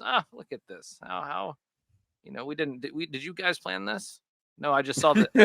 Here. Did you plan this? No, have you seen this? Have you heard about this? Said, no, look. So this is French chocolate. Can you guys hold it up over there? There you go. You got some French chocolate? French chocolate. Oh, that's pretty based. Actual French chocolate. You haven't eaten it all yet, right? Dude, I do love What do you mean France. you haven't shared any? This is a local secret. I do love France. I know I kid the people. Let me I kid the see, people because I make I fun have of the the French. name of the chocolatier. Do we have her name? Dude, over I here? love that movie Chocolat. I'll be honest. With Johnny Depp, is that a I'm French movie? I'm a lesbian boy. I love my Depp The least you movies. could do is say like a movie that's actually like a French-made movie. Isn't Amelie. it? Amelie, Oh, is that okay? works. All right. Yeah, no, that totally works. Thank A little you. bit further back. You're gonna have to keep trying. You're gonna have to keep Maria. It's okay. You know, Marina. they're gonna think we're holding up the wrong packet here. if You're you gonna have guys to just aren't read careful. it to me. I don't know. I bought a lot of chocolate in France. I'm one of those. I'll admit it. I've been like into those chocolate shops. Do you prefer the chocolate, the coffee, the I'm wine, a Mormon. or? Oh yeah, that's right. Yeah. Ah. No, but the wine isn't bad. Actually, wait I a had minute. at the time I was in France, I was very into wine because I was really into anthropology. And so I stayed in Sauvignon, and one of my best friends from high school, Joff, I call him Joff, but he really Jeff, like realistically it's Chef. But Joff, he's got this cool place where they Sauvignon is where the Nazis tried to invade because the French had their tank engineers there. And it's where they had their caves. So everyone went into their wine caves. And for literally over a year and a half, the French hid in wine caves and the Germans couldn't find them all. So Sauvignon, even though they conquered all of France, they never had all of Sauvignon. So it's pretty interesting. And they have a lot of really interesting kinds of wine you don't think about. A lot of these wines are medicinal. One of them is a red yeasted champagne. You think of champagne as being a white wine from Champagne. All of these things, we think of mustard or Dijon, right? Dijon is a place in France. And, I would have thought, hey, France is super pretentious. But if you, walk across France and you hitchhike across France and dudes bringing mustard back and forth and cheese back and forth pick you up, you start to be like, okay, well, there really are a bunch of, boof Chinese, they're, chill French people that are not pretentious, right? You think of Dude, the good wine just is like it's like fruit juice. Well, like if see- you remove all the sulfates and everything. And if you go to Champagne and you Don't go have to a sulfate. market, Champagne in the county of Champagne is $1. It's €1 to buy it. If you buy Brie in the county of Brie, it's $1. It's €1. So when you get all of the food you want in your backpack, because you're backpacking across, it's based, right? Living like the French hitchhiker is probably the epitome of. I mean, no king could live as well as the French hitchhiker, right? Yeah. So there's Well, laws. you know what? Can I just say, listening to you talk about French wine makes me just want to start talking and being a weed snob. Hey guys, so have you had that new California strain?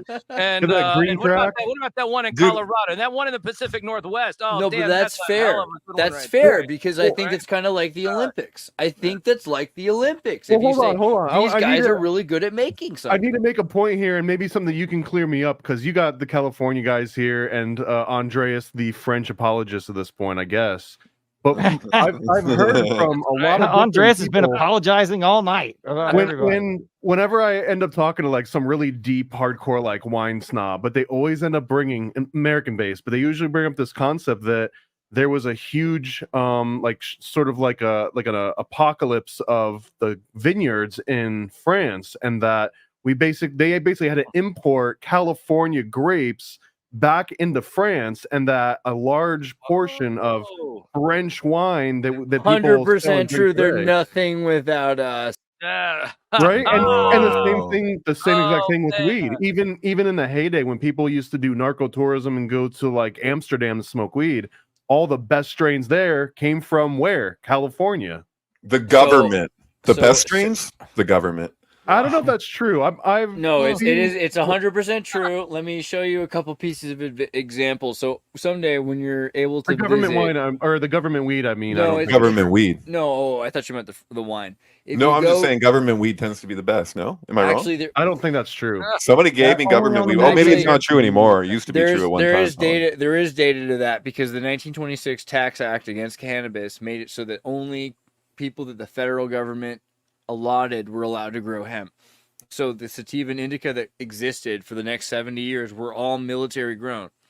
right? And so the only reason that we have high THC is because the CIA wanted that in the 1950s, 60s. So before that, it was only for hemp. But yeah, Mountain Winery is a place in Saratoga where a lot of these wines were saved. Basically, a bunch of different grapes went extinct, and then they ended up, saying, hey, we'll fly them back from California. I might have been by boat even at that point. But if it weren't for the Chateau Saratoga, we would not have champagne. There's a couple others too. Dude, that looks like the spot I just saw Dwight Yoakam play at. What are the other Where ones? was that? You wouldn't have Cabaret Sauvignon. Cab Sauvignon wouldn't exist. Champagne wouldn't exist. But it's funny though, the people 30 are other flying ones. all the way to France to drink French wine, but they're really kind of drinking California wine. Well, California they've got wine being soil. brought from because the French brought that wine to California, and so the way of grafting they allowed it to continue to exist in California, and then they said, okay, we still have it. There are other examples of this: Chile, Argentina. In Chile, there are wines that were not. So it was like the way that the Talking Heads kept LSD alive through the 80s, the dark ages of the 80s. Funny enough, like... I actually saw David Brin at the winery Chateau Saratoga. So, where is that? Where that's in Saratoga? That image? Saratoga. Yeah, have we not gone? We gotta go, David. We gotta go. No, see this. I think I I've just been to Smash Mouth. I've seen the Beach Boys here. No, I was just here. I was here like Yeah. a month ago. I went and saw Dwight Yoakam play there. It was incredible. Based. Yeah, this is Yeah, one of my that is favorite. a cool venue, dude. It's a bougie venue. It feels Oof. like the Von Trapp family in The Sound of Music, and they're about to be taken away by the Third Reich. It's this weird thing where you're like, what the, very expensive feeling castle, but they've kind of just retrofitted it. But all the big bands that don't need to play anymore, right. This is where they do their show. Yeah, They're like, yeah. I kind of want to do a show. Okay, come to the winery where they save champagne. Yep. You know what I mean? Totally. So I actually also want to hear what Sam's strain picks were, because I was pretty interested in that. The what? The what? You see your strain picks. You were talking about Green Crack and Louis the 13th and all kinds of stuff. Well, hey, listen, Is that a thing, kids? Always Louis the 13th? say Never heard that one. the best strains are the ones that are still being, let's just say, researched. So, do we know and do we have anything? It's grow season. That's what. What do you think about the gummy bears taking all gummy bears in the woods making their research chemicals in their gummies? You know what I mean? And they're bouncing around all crazy and here, there, and everywhere through high walls. adventures, beyond. I realized that I never had a chance growing up. Like this was just ingrained in me to go out into the woods and look for drugs. Thank God that you made it. Hey, there's something. There's an orange little berry growing off of a tree. What's that gonna do? I don't know, if you mix it in a pot with the chemicals. Jeez. Andreas or anyone else, is there some other mystical side to Muppet Babies that I'm not aware of? I mean, the Muppet Babies are definitely weird. I remember it being. Can I I just remember say, liking them more than as the resident real media puppet. Can I That's just fair. say? That's can I fair. just say? We need to listen and learn. Can I just say? There's a very interesting rabbit hole in terms of the Henson conspiracies. Ooh, That's all I'm going to say. Go do your own damn research. No, that's all you got? You can't do that. You can't do that. Yes. Until next the Muppets are messed Until up. next Like time. I think we all That's how you notice. tease. We call it tease in the business. Come on. We all know that the Muppets are weird. We all know that they're monsters, and also that British people call them Muppets. I mean, obviously, a British person that calls somebody a Muppet is making fun of them, and that Jim Henson's whole show wasn't popular in America until the British had him produce it in England with Tavistock, the same as the Beach Boys and the same as the Beatles. Obviously, the Jim Henson productions were state-sponsored by the royal family's elite mind control Tavistock institution. So we can't just ignore that about the Muppets, right? They want to turn children into Muppets. Puppetry in general, an art form that has been around for thousands of years. Oh man, you're gonna go deep into It was like in the 12 Olympics. years of puppet, aren't you? yeah. Let's go there, dude. I want it. Listen, no, I have no. I abstain from telling the truth. I mean, telling whatever. You can't be 10% honest around life as a Muppet. Is that what you're telling us? Well, that's the thing. I had the Secret Service. I was kicked out of a Trump rally here in Virginia, Richmond, Virginia. I was kicked. No, this is a true story. Everybody's laughing. No, I laugh at everything. It's okay. Don't ignore it. No, I'm talking about the chat. I know they always are looking at me like I'm crazy. These are real stories. Real stories. Got kicked out of a Trump rally by the Secret Service. By the end of it, they were saying my name, Sam. But at first they were like, hey, you know what, Muppet, you got to go. And I was like, hold on, wait a minute, pause. I'm not a Muppet. that is copyright infringement, and I don't want to take any part of this. Right. And then they said, well, but eventually they got it down to my name. And they said, Sam, you got to go. And I said, why? And they said, well, because you make the media, well, you delegitimize it. And I said, hold on, can you say that one more time? Can I get that on record? Yes, that's right. The Secret Service said that I delegitimize the media. Why do they care? I thought they already did that themselves. I thought they didn't care. They don't even need to have drones above their events anymore. It's like he's taking our job kind of approach. You're the first time I felt real again. I don't want to sound too romantic, you know what I mean? But like when I worked at CNN, I stopped believing, Sam, and like you're one of those things that make me believe in the journalism again. I'll tell you what, like you're as real as you can be.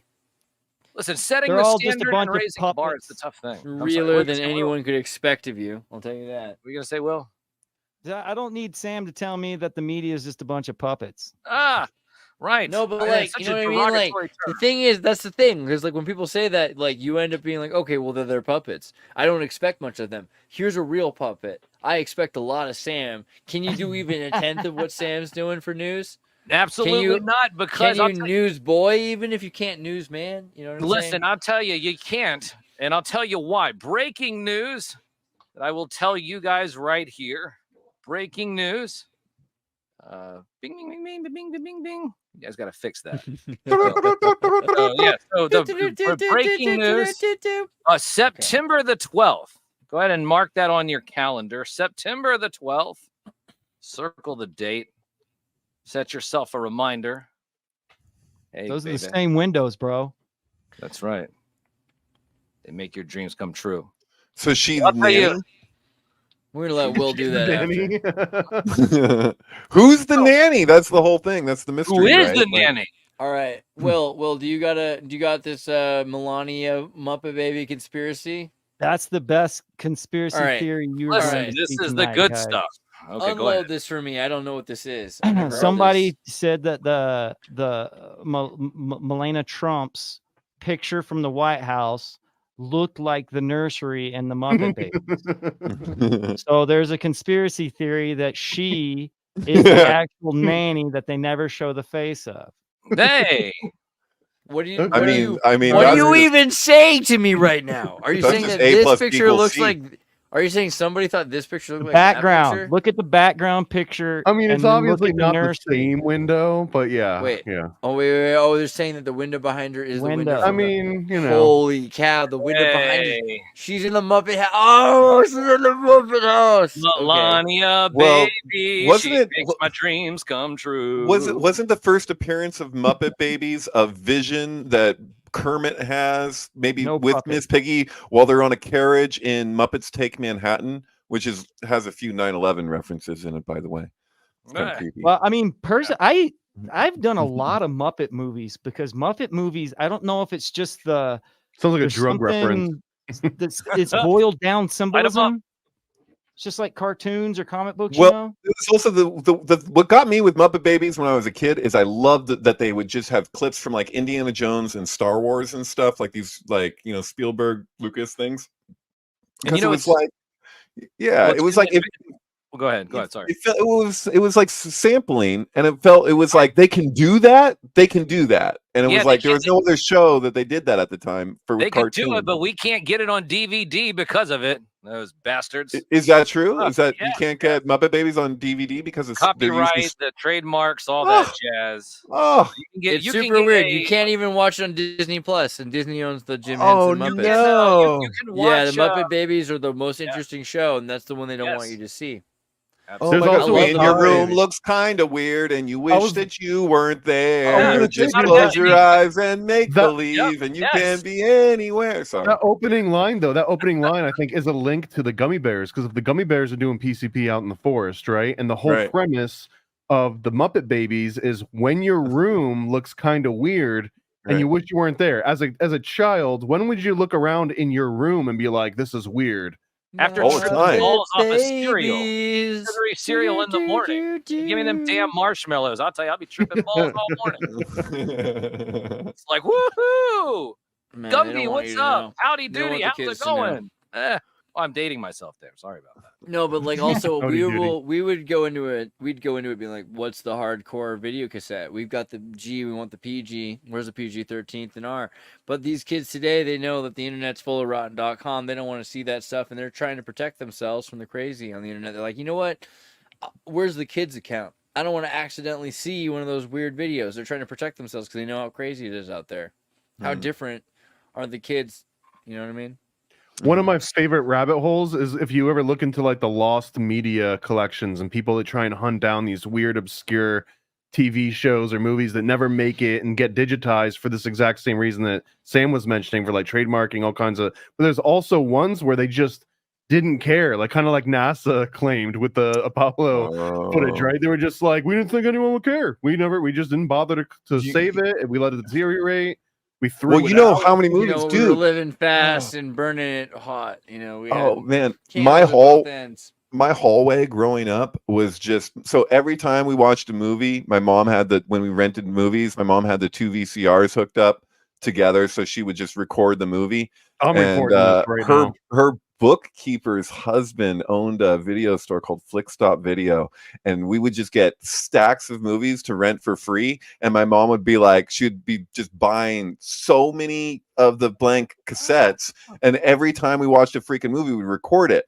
And when my parents moved to Idaho like 20 years ago, they tossed all of those movies, and I was like, "Oh my God!" Like, because the thing is that if it's not digitized, if you put it on YouTube, they're not going to be able to trace it back because this is not something that's in that, right? Am I It's wrong? gone, Am yeah. I Well, wrong? Exactly. AI is And also, developing, you have so- also even if you don't put it on YouTube, you can put it on archive.org, right? Archive.org right now, Mhm. people are putting thousands of movies and cassette tapes. So Right, but you could monetize that. Why Sure. not? Right? I was just saying, like, Yeah, I was like, because but these anyway, it's a days- big tragedy. It was because like it's like an so art many movies, and a recording. lot of them they never digitized. There's a lot of movies out there that exist in VHS land, but that never got their treatment. You know, I feel that way though, because like I lived at the Palace Theater, and I remember being like, "Oh my God, they have like thousands of, at least hundreds of, like thousands of works that they've done with Robin Williams or Tim Allen or all these crazy celebrities, Cyndi Lauper, East Coast celebrities come in and re-recorded this stuff, and it was just recorded in these vaults, and it never got digitized. It's crazy. Well, There's you're just talking so about much having a evidence. vault. We do have a vault here. You talk about VHS tapes and really where the magic is. Sure, if you had the movies and they had no commercials at the time, you were like, hey, this is great. But looking back now, we have a whole flock of VHS tapes and original programming and premieres over there in the library.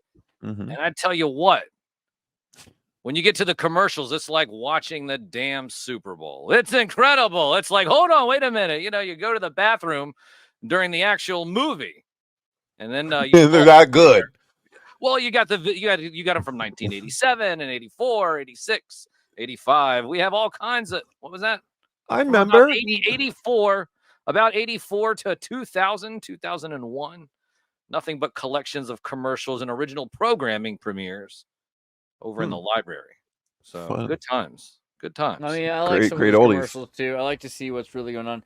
They really shouldn't delete the commercials. You should see that they were trying to get you to buy sugar crack and cigarettes double mint and gum. alcohol. Yeah, I mean, Right. come on. Right, but you could Oh, also maybe yeah. find the Let's original Fruit of the Loom logo in there. You might be able to find the Right. Berenstain and the Berenstein, right? That's You might right. be able to see That's some right. some serious stuff. Who put up timbre? Who wanted to show I us put up timbre? timbre because of the Muppets, but it also is like it has to do. If you don't, you guys know the Max Headroom series. Do you remember that, Sam? Yes. Sure, of Yes, course. yes, yes, So- yes. He was the runner. He was the chief of Channel 23, Oh my which is God, what you're right. 23 Headroom. Enigma Burroughs But- number. that comes up a bunch in Muppet movies because he's also like the Wizard of Oz and the Muppets Wizard of Oz. He Yes, was yes. the Wizard of Oz, and Major he part of Larry basically was. Sanders' show with Gary Shandling, which is like the secret link. You gotta know. And he's also he should have been Johnny Carson. You know what I mean? Wait a minute. Who was he on Welcome Back, Kotter? He wasn't Horseshack, was he? No. Was he Horseshack? No, absolutely No. not. Well, why did it say Welcome Back, Kotter there? I miss why he's involved in that. I don't know. What's the connection? What And are you saying? The Welcome last Back guy that what? we were just looking at. No, Welcome the to last. the No, the last whatever. What's his name? I forget that guy's name. You just showed Larry me his Sanders. image. Gary Oh, Shandling? yeah, Gary Yeah, Shandling. Gary Shandling. Scroll like Welcome Back, Cotter. Writing. Starting Said his career writing. with Welcome Back, Cotter. Like, what was his Writing. Horseshack? He He was was- in he episode. wrote Oh, he's Horseshack. just in He a was freaking Horseshack episode. versus- Never mind. Why is that on his Wikipedia so high up? When It's probably a big deal. You know what? Welcome you gotta- back. that's how people got used to him. He was in It's a Stanford. classic Son of Welcome Back, episode or Kotter. something. Up your nose with a rubber hose. Oh, because he wrote the episodes for it. That's why. Because it's Oh, a there major you point. go. Because he wrote episodes for the show. Do you guys remember Prince worked with Kevin Smith for a while, and Kevin Smith was like, "Hey, you made Dogma," and I was watching Dogma, and Kevin Smith was like, "Hey, this is crazy that I worked with Prince," but realistically, Kevin Smith sounds lamer and lamer. I used to think of this as like Prince was a crazy guy, but now I'm like, Kevin Smith didn't pass the test, you know? No. It's kind of like the same thing as when someone's upset, like when Tom Green's upset that he got fired by Donald Trump. Like, yeah, okay, but because you didn't pass the test, right? Right. And there's a Disney vault, there's a Lockheed Martin vault.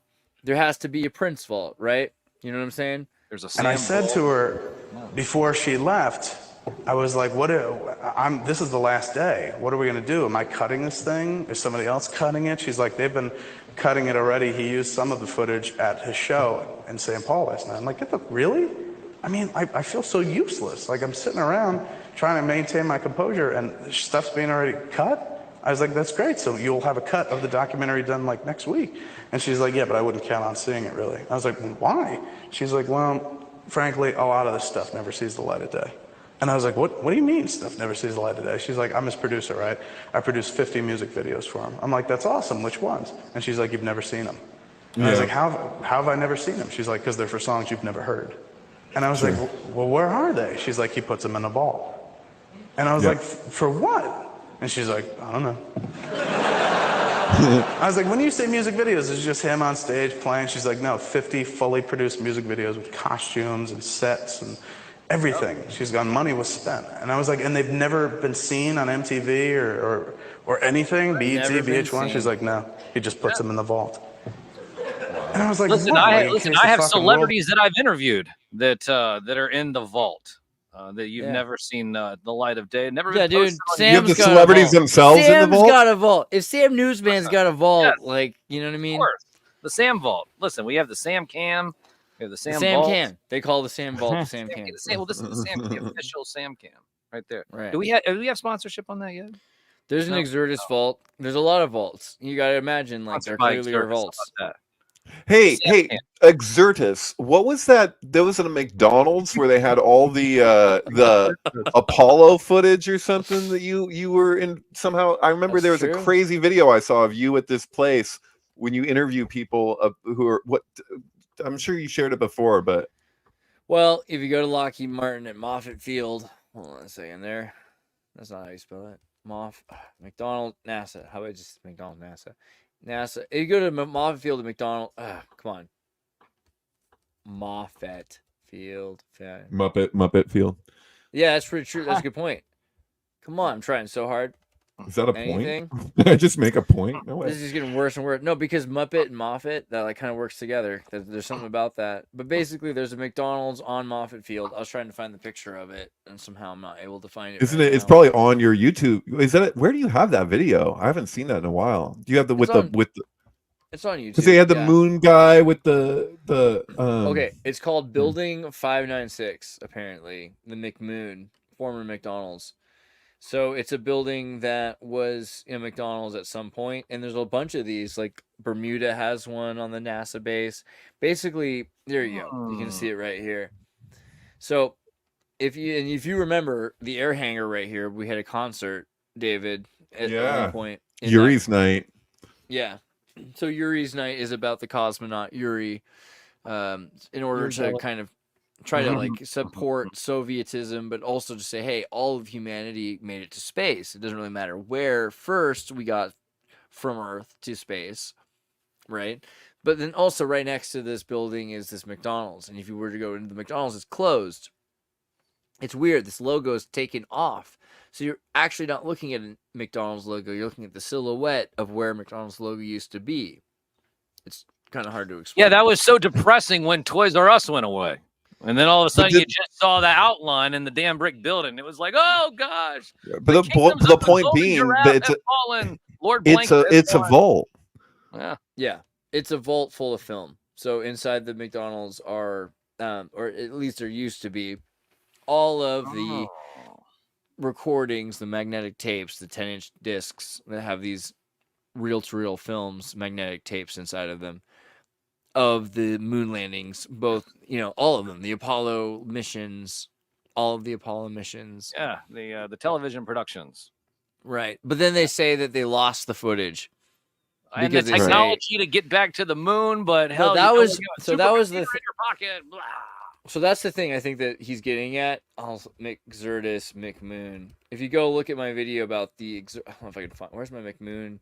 Is it really that hard if I type? I was trying to find it again, dude. It's not easy. I don't know. Wow. What I need to Shadow band.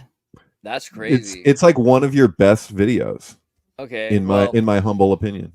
Okay, so NASA McMoon tapes is the name of the video, and maybe let's find out if I type in NASA McMoon tapes. Wow, it is shut down. They don't want this one at the top. Totally. Interesting. That's wild. What the heck? That's what I'm saying, man.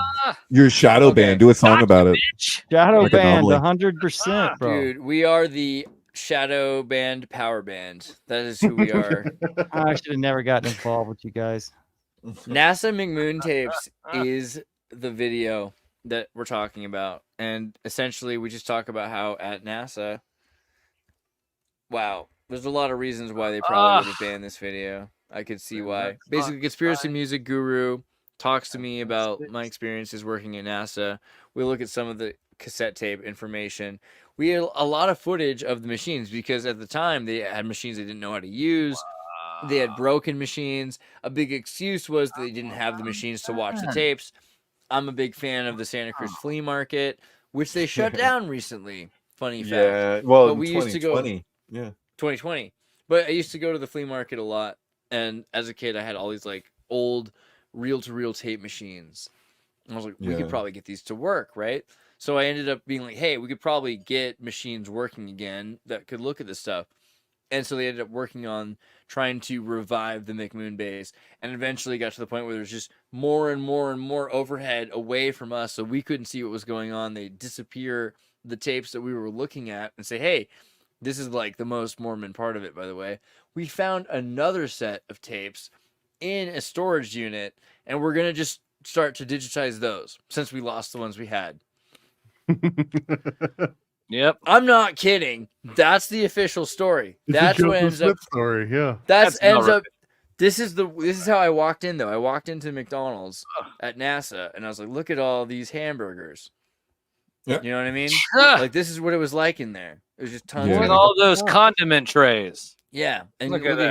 here's a the sleeping barbecue bag. sauce and the That's ranch so over freaking there. Look at flammable. Maitland's sleep. Do you see Maitland's sleeping bag on the floor there? God. Check that out. Like this Yeah. is what I it was see like. secret This is what it was like at NASA. We were sleeping in sleeping bags on the floor at McDonald's. I see Dude, the when secret recipe for Big Mac sauce. You better have gotten that while you were there. I Dude, wish we- people we- understood. I just wish when we people threw understood those it was parties, man, like we had Amon Tobin there, and the NASA guys that like worked on the location because the shuttle's out, so you're having a party and you're all around the shuttle. That's pretty cool. But more drug busts than any party I've ever been to in my entire life. Oh, of Yeah, course. Yeah. You know, but oh wow, what? Oh, you threw Kubrick in there. Oh, I see. Yeah, They got- well, because Kubrick, because Been the a while. interesting thing was that some of this film is using lenses that the only other person who had Right. access to lenses that could shoot in that low light footage was Stanley Kubrick. He was given these lenses by NASA to use after, right? yeah. it's Once really he was, interesting because yeah, it kind of limits the amount of people who had access to filming that stuff. right. Well, it's not only that; it's that when he got, as soon as he received that lens from NASA, he went and bought every compatible camera that he could possibly find, so that only he could do it. Yeah, he wanted. That was for Barry Lyndon to shoot in candlelight only, right? Yep, Right. that's right. 100%.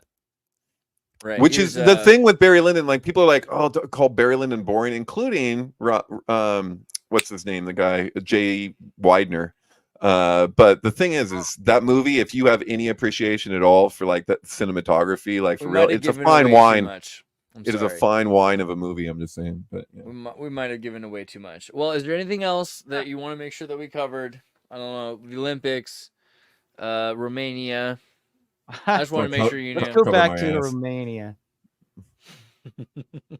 and their perfection. Let's talk about the. They are perfect. You need to go see. It's super messed up. I'm sorry. Romania Hey, what about is the perfect. pole vaulter that was rooster blocked by his own pole? Oh yeah, Well, That was was good. pretty good. Hey. Yeah, like transgender Oof. Olympics. Well, what about there was another one too Point that didn't them. someone get like stung by a bee while they were doing archery? No, that was a unless it bullet. They AI. thought it was a bee. It was a bullet. Oh, zing! Zing. It was a piece of glass. Yeah, it made you zing right by their face.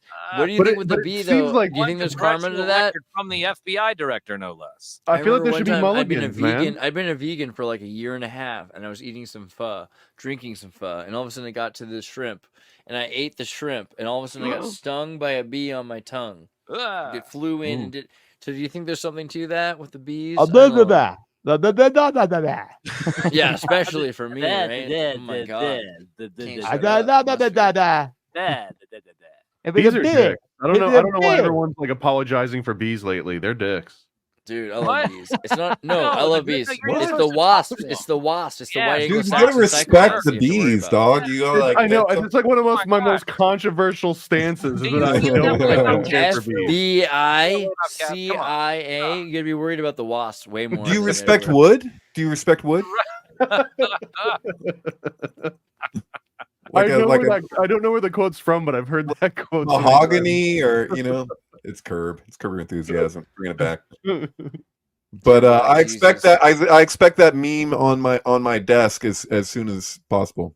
It's ASAP. already, God. it's already in the chat. We just didn't bring it up. Never Okay. straight answer is Hey. doing really well. You've got about 40 hours. I want to make sure you guys have made your pledges, because if Yeah, you wanted to honestly, get your NASA comic, this is your chance. This You got is your 40 chance, hours. and it's literally like after I already placed the order for the Right, embroidered he patches. can't make any so- more than he's already making. You got to like do this Right. now, because he's got to move on to the next thing. And like, And you there's know, action figures. Don't forget the Dude, action. No, dude, there's a Thomas, lot going on. Thomas, did you send me a message saying that you bought a domain?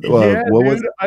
I just been having What? great luck on like how come these domains aren't taken. I haven't put anything What behind was it it? yet. but- JFK assassination? No, it was No, better. JFKcomic.com I got, but also I JFK just last comic, night yeah. I got KubrickComic.com, which no one What? had bought. So now the comic that David and I have been working on for the last year, once I got time to set up a little landing page, you'll be able to go to KubrickComic.com and sign up and do the whole thing again. It's going to be exciting. Clear choice. It's the clear choice.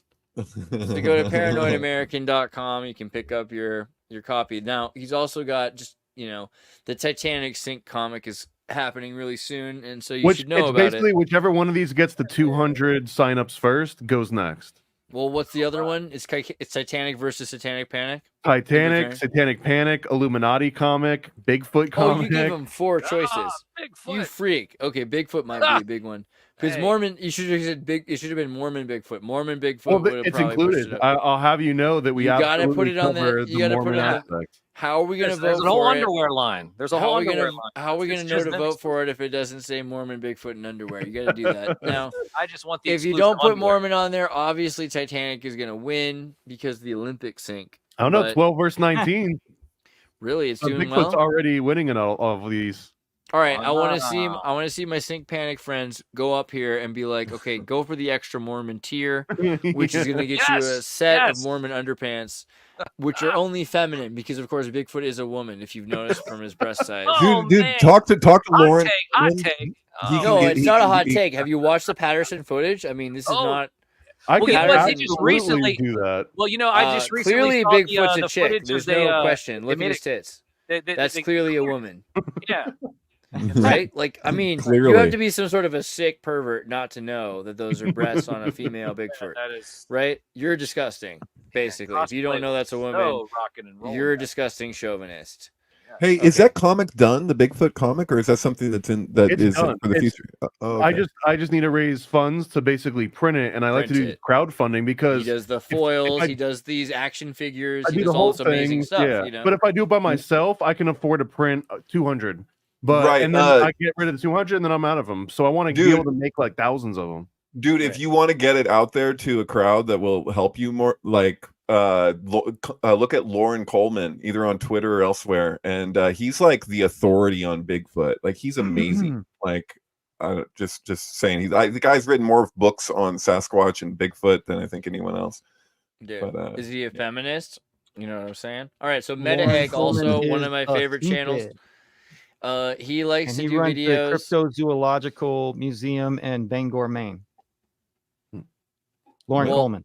Lauren oh Coleman. yeah. That's based. We should definitely do a Coleman video. Hey, Will, let's do a video with Coleman. But also Well, check out Will's channel. That's all I'm trying to say. Make sure you guys Yeah, check out go Frank Zero check Man. out my channel. I've been doing a whole bunch of stuff with Frank Zero lately. I've got a double feature scheduled with David Plate whenever he's available. Soon. Probably Look at sometime you. this week. I just can't help but think that no one tries as hard as you do. Look at this. This Nobody- is like I tried what I too mean? hard, dude. I think it screwed No. me up. I disagree. I think that we all suck agree. compared to this. I want to do like look at this. Like have some respect, everybody. Like nod your head at like what Will's actually doing because he's basically like I don't care. I can do exactly what these idiots do. I can put a green screen up and have like full production and like explain what's real. And also he's talking about real things. He's like, did you know the sync about that has to do with the Oedipus complex? Yeah, Good job, Will. it's Good awesome. job. Yes. Word, dude. I appreciate like that. it, I'm Will. I gonna think go it's cry awesome. my pillow now. Bro, Yeah. it's hot. As No, long it's as not it a has pillow, the you're a logo on the Yago. Joy, cry have to tears say. of joy into your pillow. Why don't you? Well, what And we're then going to this do is my- now is we're going to step into movie analyzation. So I want to get Sam. I want to get David. I was just watching Angels in the Outfield right before this, Dang Andreas. so- straight. Good job. Yeah, we got to do it. We're going to have to go a little deeper because we looked into Angels in the Outfield. Guess what happened? As soon as I downloaded it and wanted to look into it, Disney put it on Disney Plus, which means that the plebeians are watching it right now. So we should definitely be talking about things that people care I about. would love to that know if there's any VHS over there. deviations between the two. That's VHS, true. the VHS tape. The We have VHS tape. I got to go back and look at my VHS because I know that every single VHS I have is one of those ones where they're like, hey, they cut this scene It's one. out It's of in it. one of the cool Disney clamshells. That's With true. the white. Yeah. Dude, I want to get I want to get like a DVD, Blu-ray, and VHS that like put hooks to your computer, so like I can I'll show you scoop how. I'll show video you how. off of that. $20 on Amazon. David Charles Plate, the MK Ultrasound 723 with the link to the Sync book, which publishes all sorts of amazing synchromistic work, including works by friends William and including even MetaEgg here, Will. But if you were to go to the link on the page, it'll find all of David's sync mystic work where you have synchronicities between movies and sounds. Here you have was this Rosemary's Baby with the Beatles' White Album and the Manson sings the songs of Charles Manson singing the White Album? Is that the deal? Yep. That Yeah. one's good. Yeah. Yeah, solid. we had a show on that. Me and Yeah, Will I was did. about to say, which there is actually a supplemental. You could call it a director's commentary, a synchromistic commentary that's been done about this with Will and David, which you can watch both on my channel and on MetaEgg. MetaEgg has that up on his channel as well, so you should check that out. But you could go to David's Twitter, and on his Twitter, if you click on highlights, every one of his synchromistic works is put up. You got 90-minute, 2-hour, 3-hour movies. Some of these are silent films, except each one of them has an album attached to it. Here's Aria and George Michael's Faith, for instance. E.T. with Poltergeist, paired with Mogwai's album, Mr. Beast. Come on. Hey. 19,000 views. Not doing bad. You want to get in here and comment on what it made you feel. That'll help David as an artist. Thank you. Yeah. 19K views. That's dope. Yeah, Yeah, the Twitter. Wide Shut one with Leonard Cohen's "You Want It Darker." That one has more than any of them. That one kind of flew off the handle. Yeah. Yeah, something about E.T. and Poltergeist, though. I think a lot of people were like, this will save me like thousands of dollars in therapy if I just watch David's video, So, pretty good. If you can make, have you ever considered doing like 6-second syncs before? Like just like 6 seconds of the whole movie sped up, done. Like you could appeal to the whole extra TikTok crowd. I don't know. That's not much room for meditation. I treat this whole thing like it's a meditation. It's like I go into a whole. I did that though. I did that for a while. I did these like hyper edits of movies. I don't know if it could even like present at full speed properly here. But what I did was I took every single frame, every opening frame of every cut. Like so, you have like a scene cut of every scene in this episode of Buffy, and put it to the song in it. And if you yeah, I like this. Oh, this is great. Yeah, I call them insta views. That's great. Did you have to do that meticulously? Was that an automatic? Did you? I did this meticulously, like 15 years ago. I don't know. It's a long time ago. But I was like, I really like this episode, and if I could just watch it in 90 seconds, I would. And that would remind me of how good it was. Wow.